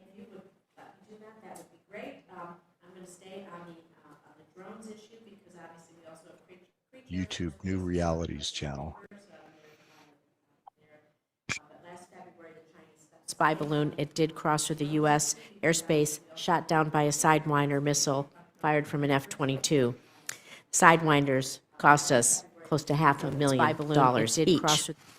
So, given the cost of these missiles, the cost per flight, all of these other things, like I said, follow up on the authorities, your methodologies, the data collection, they can help us in other ways. But how do you think we can develop a sustainable, affordable response to UAPs where we need to, that will definitely violate our airspace, not may, definitely violate our airspace every chance that they can get, because they're our adversaries, they want this information. So what do you think some cost-effective measures might be that we can get what we need out of that, or take them down, whatever's appropriate, whatever the appropriate measure is, let's put it that So way. that is actually wrapped into the plan org that we're working with Joint Staff to send out. What do the commands need from both a capabilities perspective for kinetic and non-kinetic engagements? What are the response functions of the particular wings or Navy, what have you? And then what authorities do they need? Right. So one of the challenges that we've seen is there's an authorities issues with the owners, operators of those ranges that they need to work through, and we're working that with Joint Staff and OSD. So big picture, we need to do all that. If you want to get down to the specifics there are non-kinetic options to engage pretty much everything, right? Whether it's electronic warfare, whether it's laser technology. That's where this data, That's having the right. good data collection, predictive Correct. analytics, you can Inform. make some assumptions and possibilities. That's right. And we will inform recommendations back to the department on here's what could work, here's what we've seen work, here's what doesn't work. Right. Thank you so much. Thank you, Madam Chair. Appreciate it. Thank you very much. I just wanted to talk a little bit about your logistics, who you report to, how that's going, whether you need different reporting lines. By congressional legislation, your office is administratively located with the Office of the Undersecretary of Defense for Intelligence and Security, but you're not substantively subordinate to the Undersecretary. Rather, you are a direct report to the Deputy Secretary. Are you taking direction directly from the Deputy Secretary? Are you able to meet and brief the Deputy Secretary? Is the Office of USD INS working with you to have the right framework? So USD-INS, I currently report to USD-INS until they come up with the plan for how they're going to implement legislation. DOD and DNI are working through that now. I'd have to refer you back to USD-INS on what their plan is.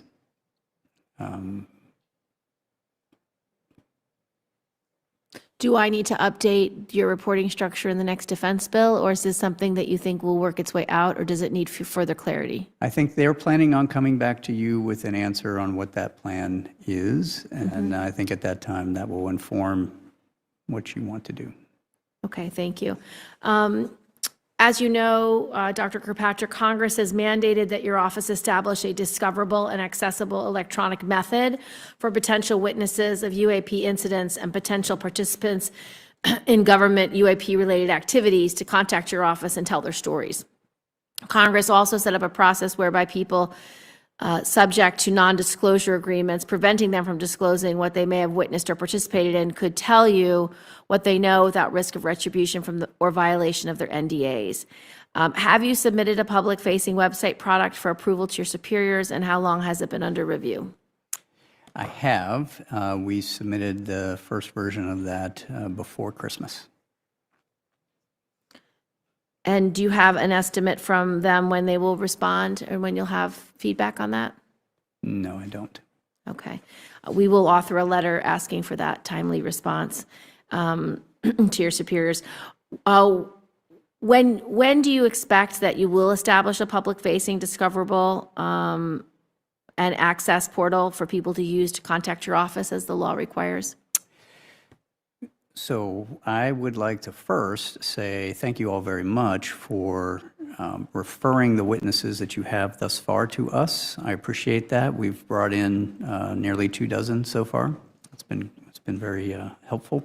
I'd ask that you continue to do that until we have an approved plan. We have a multi-phased approach for doing that we've been socializing and have submitted for approval sometime. Once that happens, then we should be able to push all that out and get this a little more automated. Great. What I would ask, though, is as you all continue to refer to us and refer witnesses to us, I'd appreciate if you do that. Please try to prioritize the ones that you want to do, because we do have a small research staff dealing with that. Thank you. And then do you have any plans for public engagement that you want to share now that you think it's important that the public knows what the plan is?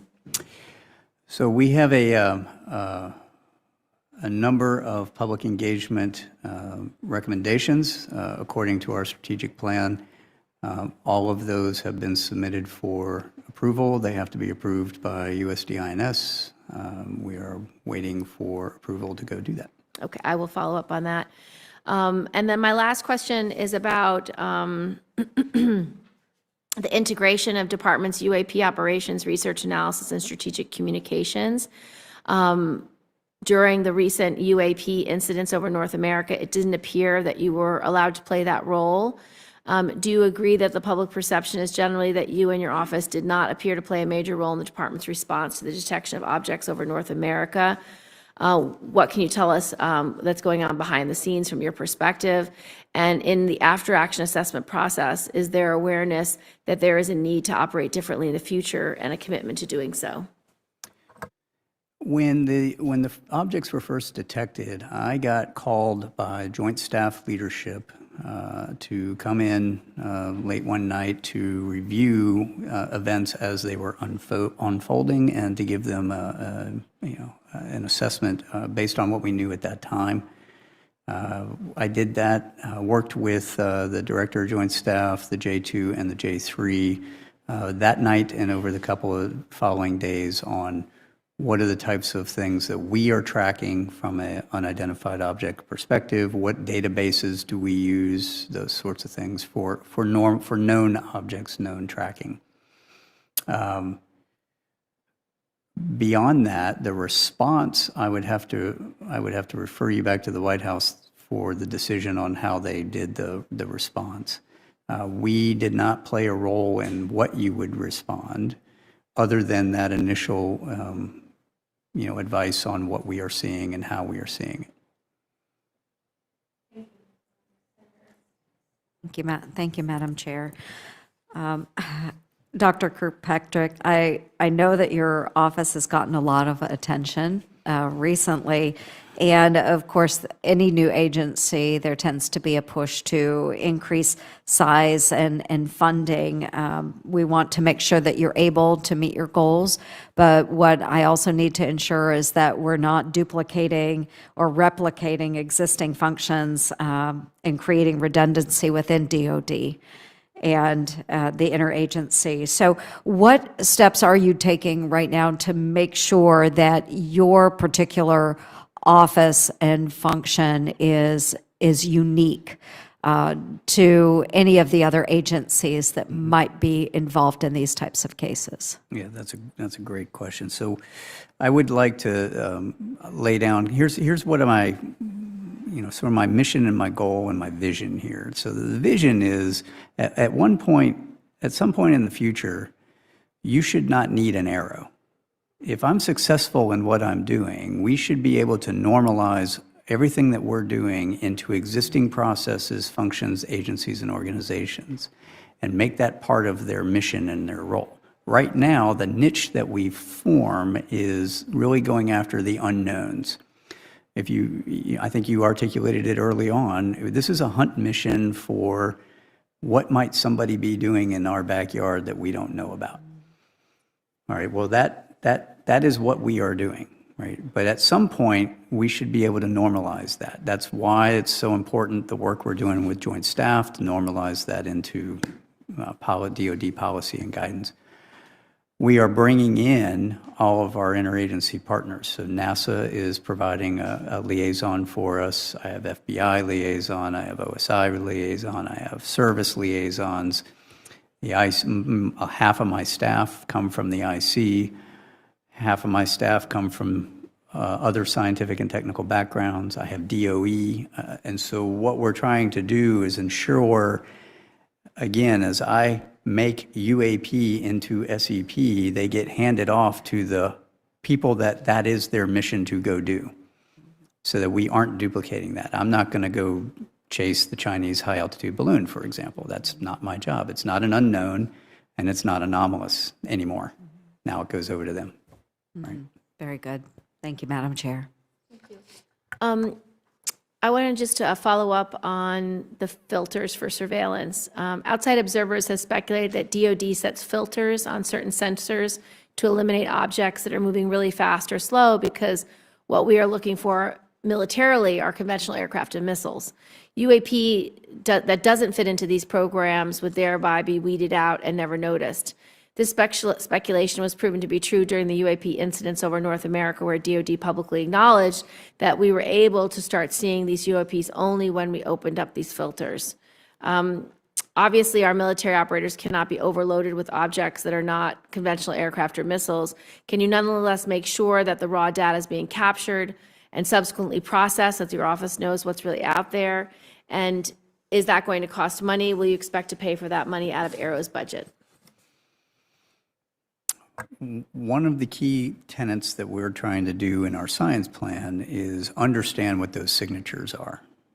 So we get all the raw, for example, radar data prior to the scrubbing and filtering to allow it to enter into our weapon systems and our detection systems. We are now taking all that data and cross-correlating it to what pilots are saying they're seeing or other observations from other operators. What that allows us to do is then see if there are any signatures in that data that I can pull out, generate what we'll call automatic target recognition algorithms that allow us to then use that signature associated with a observed UAP, whatever that UAP may be. We will then make those recommendations of what those changes should be back to the department. So the Deputy Secretary had asked me last October to make those recommendations. What changes do we need to make to radars, to platforms, to detection systems and algorithms to pull on those algorithms and make those changes?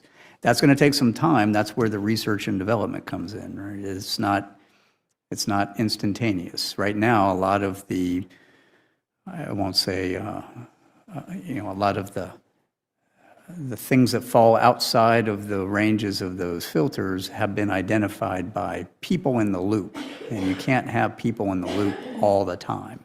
It's just not cost effective. So part of our budget is working through what does that look like, and then making those recommendations back to the big program offices for them to put into changes in acquisition. My last question is about the academic community. Can you give us an update on sort of how you collaborate with the academic community, and whether how the independent study being done by NASA complements AARO's work? Sure. Two questions, so I'm going to try to make it quick. In 1979, Carl Sagan said, "Extraordinary claims require extraordinary evidence."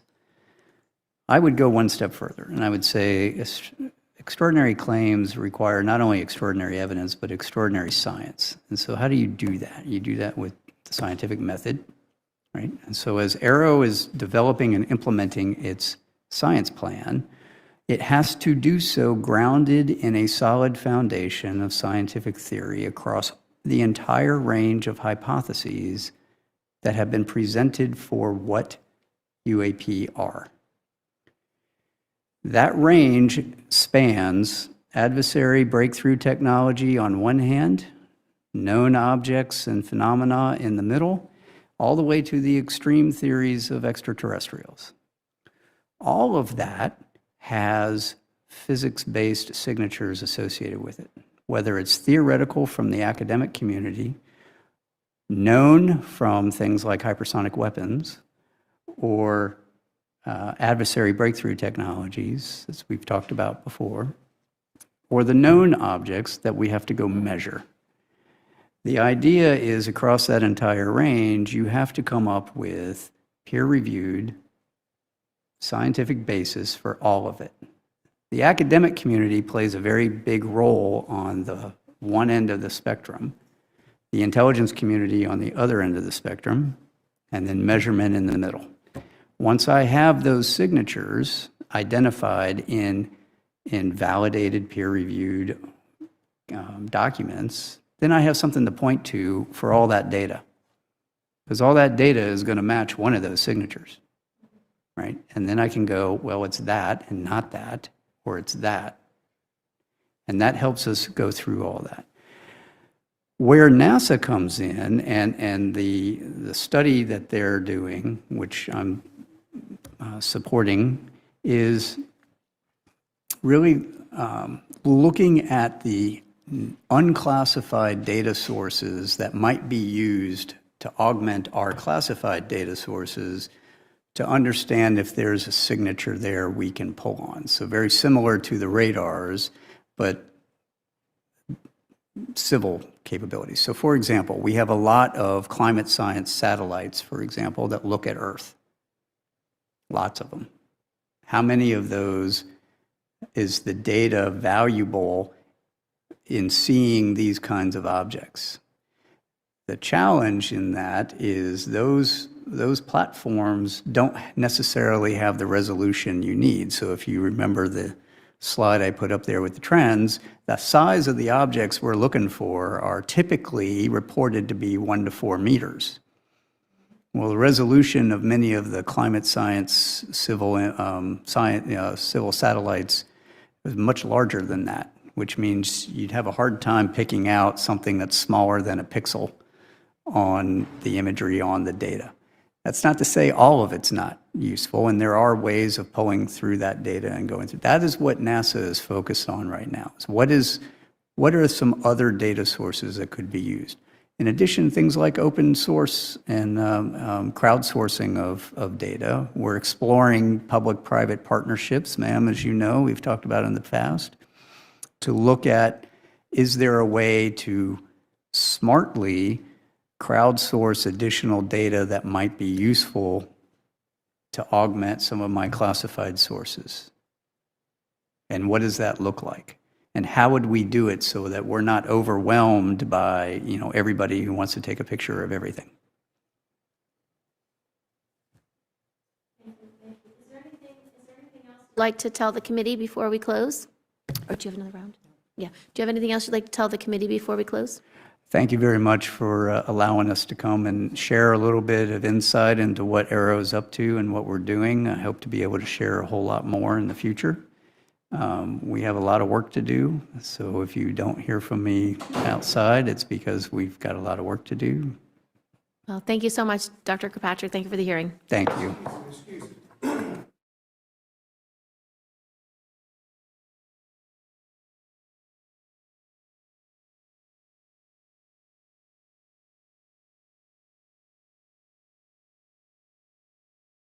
Okay, guys, I guess that was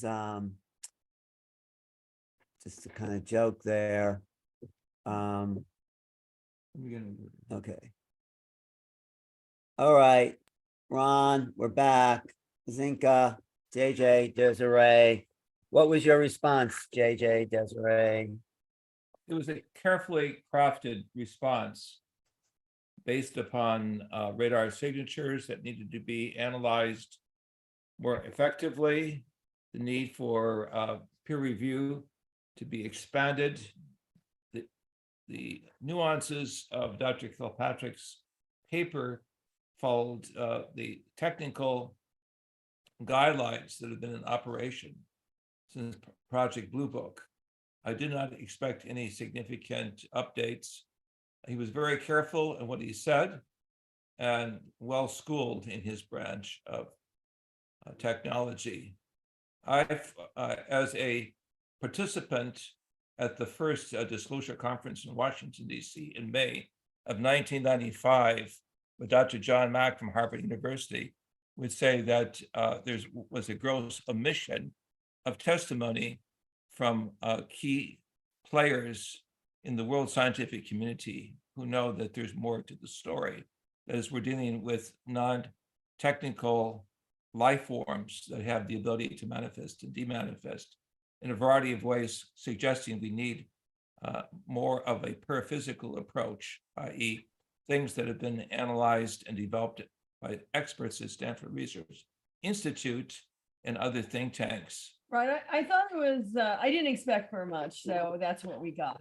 But with that said, it was an interesting overview regarding an office that's been around for 9 months. And I think it was very clear that although he was looking at some public witnesses that the Senate had passed to him, the majority of his data is from the military. And of course, right after this, now they're going to do a private hearing with the Senate.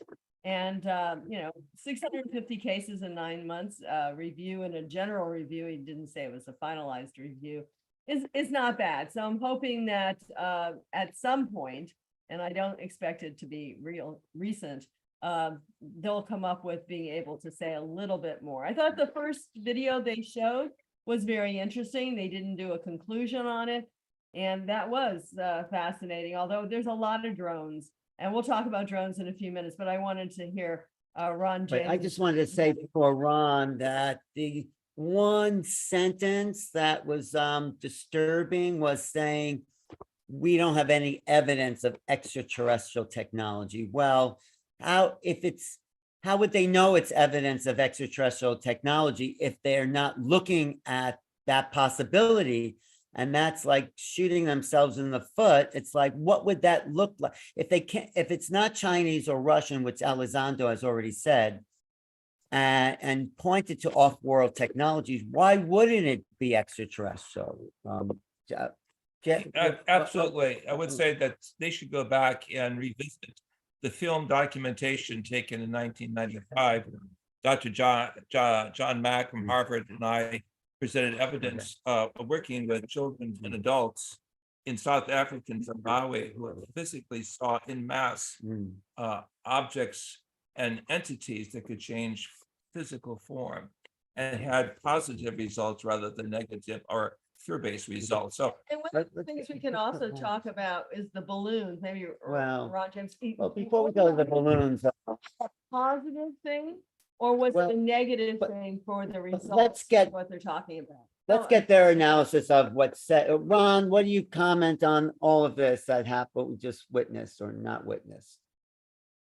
Well, I mean, it certainly doesn't bring us any closer to any kind of disclosure. This idea that we keep forming these government compartments that then come up and go, oh, we don't know anything about this. There's nothing going on. In Accidental Truth, we document that these guys were finding the same kind of results 50 years ago. And so why are they doing this? And at this point in time, it is becoming so blatant that that there is this new narrative that is whitewashing the entire past. And this is, it was just really kind of painful to watch.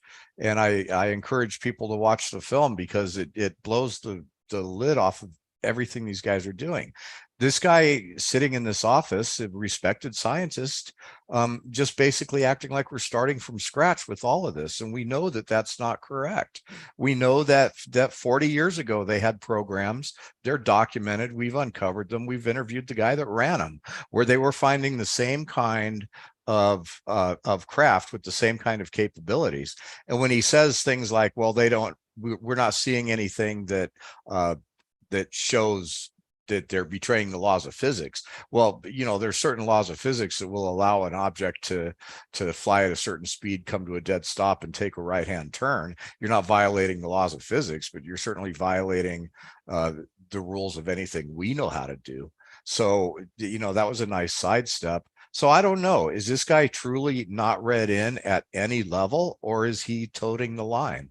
And if he's not read in at any level, which means you have to take everything he said at face value, we have not made any significant progress towards disclosure if this is what we're getting.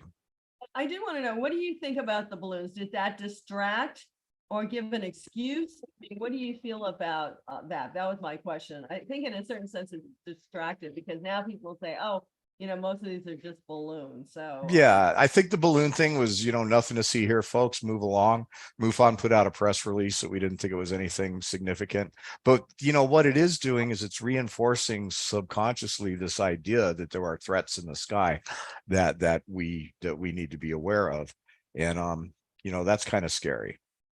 Let's get Zenka. Let me just say this. In 1991, Sidney Sheldon wrote a book called The Doomsday Conspiracy. It was a novel based upon a weather balloon that crashed in Switzerland, and the American Naval Intelligence officer then goes on to meet extraterrestrials. But what is interesting, I was a consultant with astronaut Gordon Cooper on this book, and in the appendix, there's the listing of 23 scientists who died under mysterious conditions who had advanced knowledge of what we will call UAPs. Well, that's a whole other issue, but It shows that bottom line is one that is suggesting that there is boundaries, that you step across boundaries, you disappear. Well, we know that since 50s, McDonald and all these people. Zenka, what was your opinion today?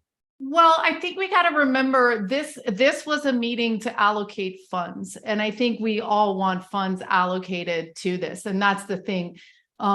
You don't want a budgetary meeting necessarily. I mean, it was, it's like, oh, yes, and of course we discussed how it's framed in this military threat way, obviously. But that's where we can get the money because that's where we spend money because security is important, whatever. Right. So all that stuff was presented in a very logical way. And someone, yes, let's fund this. That sounds good. But what I think is interesting is that the other goal of this meeting is to continue to destigmatize this within the US government and within the public. So when they talked about, oh, can we receive reports, from people who have clearances, like how are we going to get these reporting? And of course, as we bring this narrative into the reality, there are going to be more and more and more and more and more reports. You know what I mean? So forgetting even about what's happened in the past. And what's interesting is that they're starting to realize that they need climate data from some departments. They also are considering crowdsourcing citizen data. So that's interesting. And the question is how will they ask for that data? I want to share, what we've spent almost a year doing in terms of getting data, looking at what MUFON was gathering, looking at what Ray Hernandez was gathering, looking at what Sean Hargens is gathering with his meta-analysis. And it gets pretty complicated. Zenka, I just want to say, what we're not getting here is to look outside the box. Scientific methods only find what they're looking for. And how do we ever discover anything new? And maybe it's by the data you're getting here by looking at bigger margins of possibility. So right, because I mean, here you're saying, oh, on this form, you can say, oh, I had a dream. You may have had an embodied experience. You may have seen it in your consciousness, or maybe you saw it in the physical. And then how did you do it? Was it a Star Watch, or et cetera? But then you start getting into, was it a humanoid being? And you start realizing, oh, there's all these different, felines, short grays, mini humans. Then you start, oh, it's a non-humanoid being. Well, so is it a cryptid? Is it an organic UFO? So far from even considering this, though, Zenka, there's that's what I'm saying. It's interesting because when we collect this data and we organize the data, how is it going to be done? And that's what I'm advocating is let's ask for funding. Let's say the citizen data gets to be organized by the citizens. We'll share data back and forth with you. But if we're filling out your form of contact, what would that look like even? You know what I mean?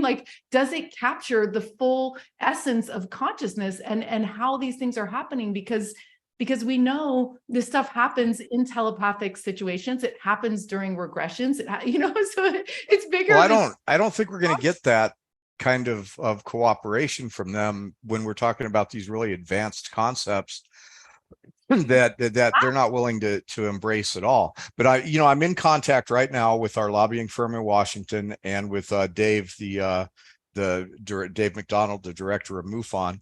And what they're saying is that, as disappointed as some people might be, just to summarize, he did not poo-poo the idea that there's an alien possibility here. So at least they left it open, which is a plus. And so I was asked definitely to mention that. And everybody in my camp knows the movie I just made, and they also know the bureaucracy and the body politic in DC and the delicate line that has to be walked. And so extraterrestrial possibilities.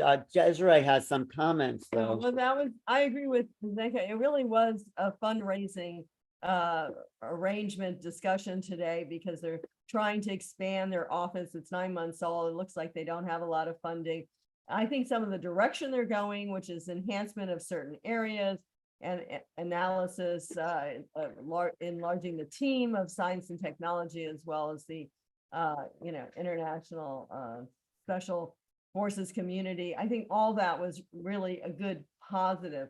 I do want to say that, I was a little bit, what Alan was saying, that they didn't want to go with any really acknowledgement that, yes, there could be extraterrestrials, to say that in a statement, because actually there was a paper recently that Kirkpatrick did with Avi Loeb. It's called The Physical Constraints on Unidentified Aerial Phenomena. And he wrote this paper. It got, we'll say, not great reviews because people were saying, oh, it's all hypothetical. But he went back to the meteorite that Avi has been looking at for a while called Oumuamua. Yes. Oumuamua. Yep. That spaceships could be like motherships going by, and then they drop what is called in the paper, I'm not saying this, dandelion seeds to seed different civilizations. So to me, that's a little bit of a positive. So I'm a little bit more positive about him, although, of course, his script today was very much a fundraiser, what we're doing, what we need more of in a certain sense. Ron. Yeah, but I also want to go back to what you were saying about MUFON, Ron, because their commentary is important for what Zenka is doing, citizen disclosure. And I wonder if Zenka could connect with MUFON a little closer and try to get some of those reports. But can go back. Well, MUFON is definitely, we have offered this department and are in discussions with the opportunity to help them manage some of these reports, because that's what we already do. So it'll be interesting to see, where that goes, because they're definitely going to need that help. And MUFON has been, we've been there for this whole process. Sometimes it's hard to watch the way it plays out, but then you have to understand there's just going to be a certain way that it plays out. And by Greg Hamabasso, the extraterrestrial species almanacs suggests categories plus should open eyes and ears to sociologists and those in the larger scientific community. We're listening only to those who are strict theoretical physicists looking at their viewpoint, but there is a much larger scientific community now with new means and ways of looking at the psychological profile of what's behind the machines that are being driven from other life forms in the universe. Yeah, I just want to observe that thing in there was drunk in saucers. Much. Our knowledge have become they're looking anything. Of course, the information over Campeche, Mexico in 2004, Multiple where you have 300 vehicles, each the size of some 24 to 28 stories high. I know, but I want to know, has MUFON been in touch with Gillibrand's office or any of the AARO direct offices directly? Yes, we interact with Gillibrand. Like I said, we were involved in helping to move forward some of the legislation that she helped to introduce, and so we are in contact with these people, and that's why it's very interesting because we know what they've been told. We know what they've been told by us, and we know what they've been told by other people, and the fact that there's a very wide chasm between the information that we know they have and the information that they're willing to discuss in this public forum, it just shows that this is a process and that it's an unpredictable process.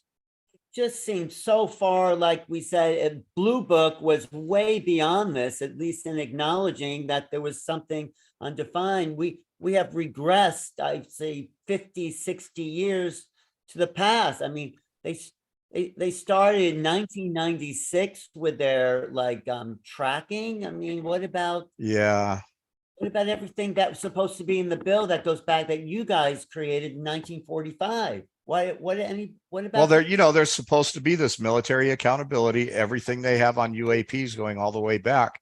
But that we're talking about, it's pre-1945, but we're talking about the Foo Fighter phenomenon.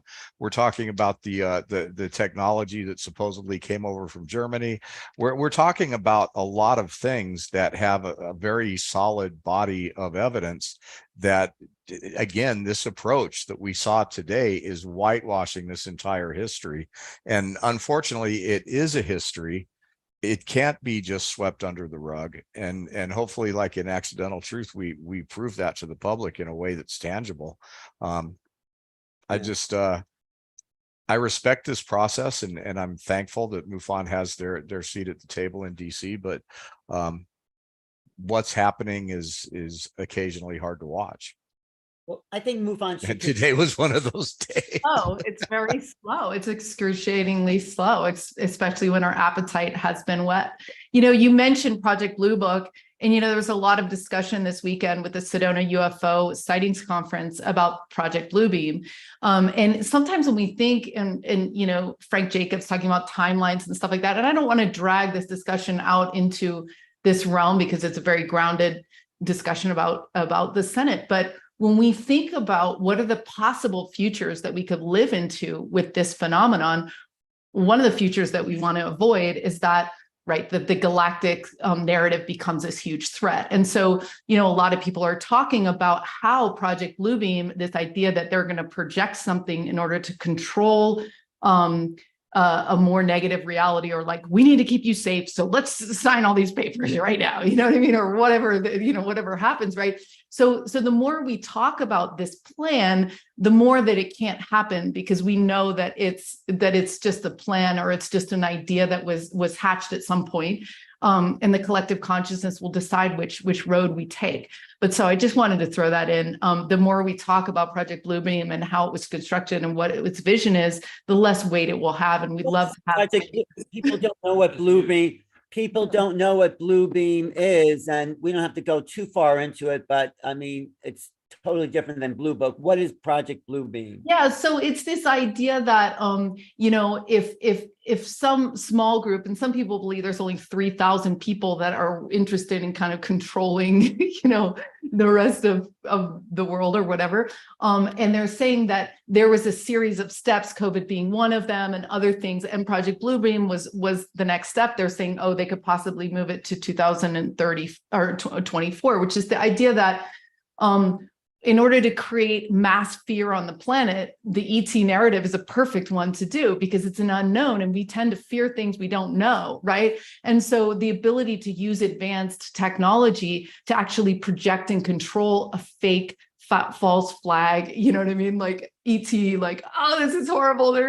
We've got to get the weapons, you know what I mean? Yeah. So the idea that might have worked one day. Richard Dolan wrote a whole book about false flag operations. One of the things that he covered in that was the fact that Project Bluebeam, as it was floating around in the conspiracy vernacular, was not very practical. And now with deep fakes and the day and age where we're learning that we can't trust anything we see and hear, I think it would be even harder. I wrote a book called Messiah Awakenings that I published in 2012, I think, that's all about how the New World Order was using all this technology to bring about the illusion of an Armageddon event. And you know, it's all quite possible, but the idea of Project Bluebeam, if it was ever such a thing, you know, we might be seeing the evolution of that, in that it's not going to be so much alien ships projected in the sky as it's going to be this seed plant in our collective mentalities of this threat narrative. They may never have to roll it out as anything that they try to pass off as a real event. And then, of course, with as many people that think there's a Project Bluebeam conspiracy, the aliens could come and try to take over the Earth, and nobody's going to believe it's happening. Well, that's why we all recommend. And they would have if they That go would ahead. be pretty funny. Right. You're not really here. If they wanted to, they could have done it long ago, but okay. Go ahead, Well, hey, Desiree. if it's a harvest scenario, let's face it, the planet's bursting at the seams. It's a bumper crop. Time to come in. That is not an official stance of MUFON, by the way. That is a personal joke Wait, by me. Ron, Desiree had something to say. Go ahead. I was just going to say that's why we recommend your film, Ron, because the more people understand the UFO phenomena from, we'll say, if it has to be the public, from the public perspective, and from scientists like Michio Kaku, it's very, very important that people are made consciously aware of this. So highly recommended. Where do you get to see it? Is it on Amazon right now? How do you get Yeah, it? it's on all the digital platforms now. You can get it on Amazon, my Apple iTunes. It's number 5 right now on iTunes, which is pretty cool in documentaries. It's available. So anyway, you can just, if you go to Amazon or iTunes, that's the best places to get it. You can also get it on Vimeo, Redbox, all the different platforms. But just a search for Accidental Truth UFO will bring up places you can see it. Right now, it's available for purchase. On the 25th, it'll be available for rent.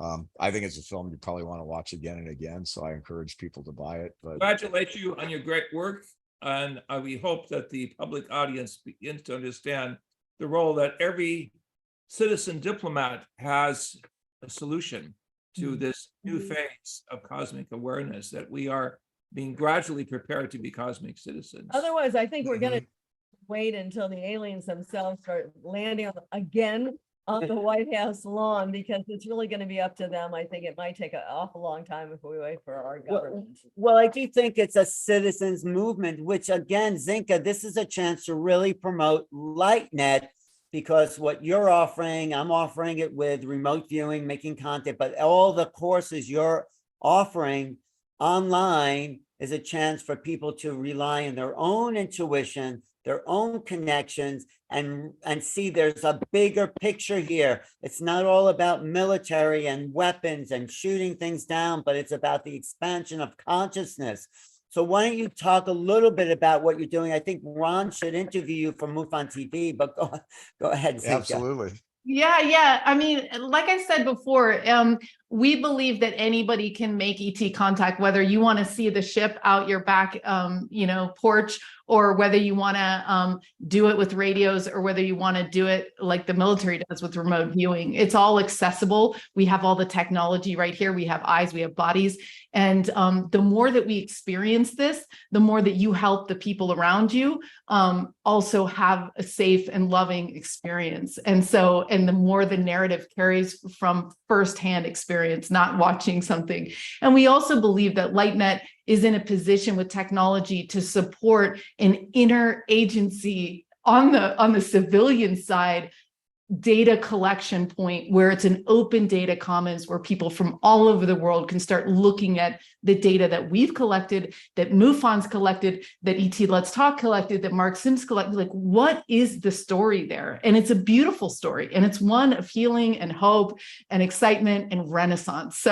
So yeah, lightnet.org, you can check out our work. We're a nonprofit, and we're very supportive of everyone here today that's watching and their curiosity in this, because this is going to be really fun the next 5 years. Oh, wow. One more thing, Zenka, we're doing remote viewing, making contact. Talk about the other modalities that you're using to make contact. Yeah. So yeah, we have, I can just share here. So we have all sorts of different modalities, because it can be done. Like the crop circles class, for example, they had so much fun that they kept their 8 weeks going into 4 more weeks because there was so much more to cover. We do astral traveling, which is really great, and in astrology, and looking at what charts were available or what star systems were there when you were born. There's ham radios with me, light language, contact art, intuition, Jedi practice. So these are all, and we've had over 15 different teams at a time running different ways to do this. Telepathy, we're having waking lucid dreams. So it's just exciting. We track all the data, and we also are building a living library of resources. What are the best videos? What are the best films? What are the best research papers, right? So we can find all this stuff, and it's not scattered around the world. So you can search just for the remote viewing films and research papers, because there's a lot of science behind this, as the Hurtaks have been, decades, like Stanford research, they've been doing the remote viewing research and taking the time to say, hey, this isn't a phenomenon, because we tested it and we tracked it and we marked it and we've studied it. So now it's the time. This is the definition of a renaissance, where everyday people like you and me are coming. They're like, I can remote view in 2 classes. Like, what? Okay, you were saying, okay, we're going to wrap up soon, Ron. It looked like you have to go, but Zenka, thank you. You bring a whole level of consciousness into the field that, of course, we've just been denied in this congressional hearing. And it's part of the whole act, actually. Making contact is part of our consciousness linkage to these other intelligences. And let's bring the State Department involved in this. Let's bring the diplomats involved in this, not just the DOD. Like, if it, it'd be fun to challenge and request that AARO also include the State Department in this, like, if they arrive, wink, wink, let's be diplomatic.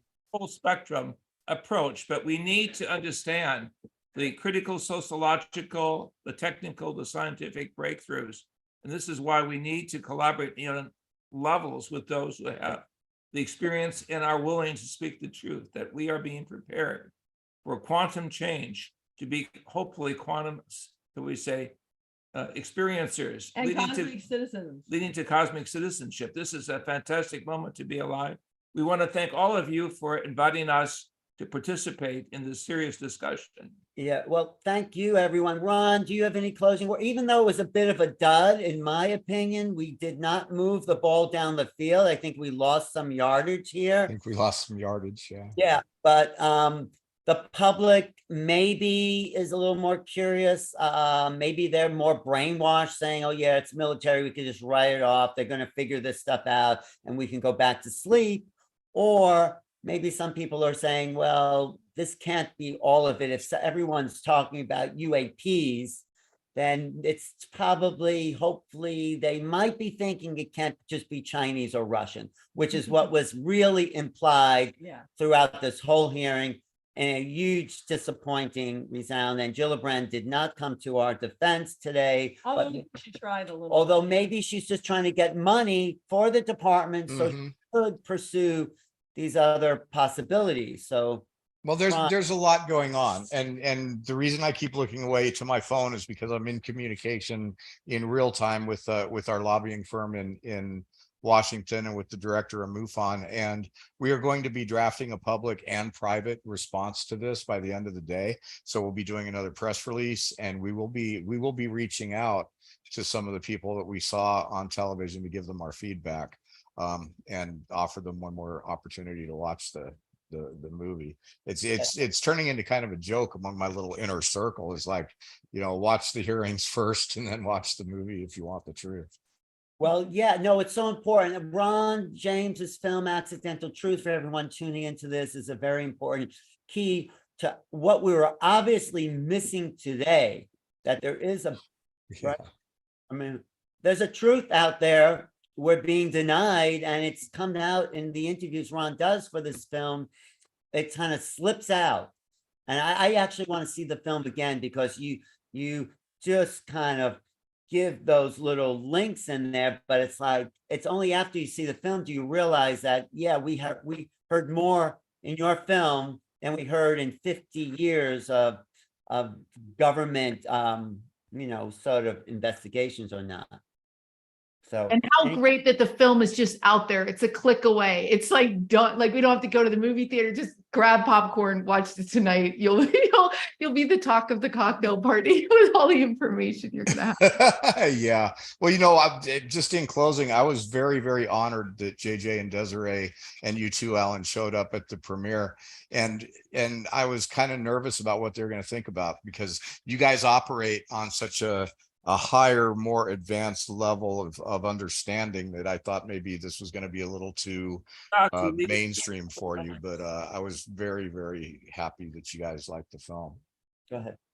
We had the opportunity to talk to pilots, sociologists, even astronauts And heads of state. heads of state Yeah. who are waiting for the Americans really to come out of the box. As Gordon Cooper said in his book, Leap of Faith, the U.S. government is in this box, and it has to come out of this box. So we hope that future conversations amongst ourselves will lead to a global dialogue with other experts who will be prepared to offer up their film and documentation of artifacts showing that the cosmic others are already on the planet. It's not a question of hypothetical science. It's a question of futuristic sociology and psychology that can awaken people across the board to say, let's get on with a new approach. And I think the more and more we fight amongst ourselves, we'll say between Russia and China and ourselves, that the more the extraterrestrials are going to show themselves. And I think ultimately it will be undeniable. But your film is perfect timing for right now, because we all needed that information. Thank you. And Zenka, thank you for joining us. I also want to thank everyone who's been tuning online. We had about 100 or more people tuning into this broadcast, where more was said here than was said in the halls of Congress. So Yeah, unfortunately true, but there you go. what's that, Ron? What did you I say? said, unfortunately, that's absolutely true, Alan. All right, so we'll look for Zenka's lightnet.org. I'll be teaching remote viewing. And we're futurescience.org. And we're going to be in San Diego this weekend. If anyone wants to come down to San Diego for Portal to Ascension Conference, Linda Moulton Howe will be there along with Adam Apollo. Ourselves. But more, who else is going to be there? Geraldine Orozco is going to be there. Robert Schuck, Grant, was Robert Grant. There's going to be a lot of people talking about UFOs. Neil, Gar, and Barbara Lamb will be there, or maybe we're going to give Barbara Lamb a little award there, actually. So I don't know if she's going to make it, but it's a real coming together. Go to ascensionconference.com to look at the thing. Thanks, guys, for tuning in. Ron, thanks for your time. Zenka, always great to connect. Thanks, guys. Have a great day.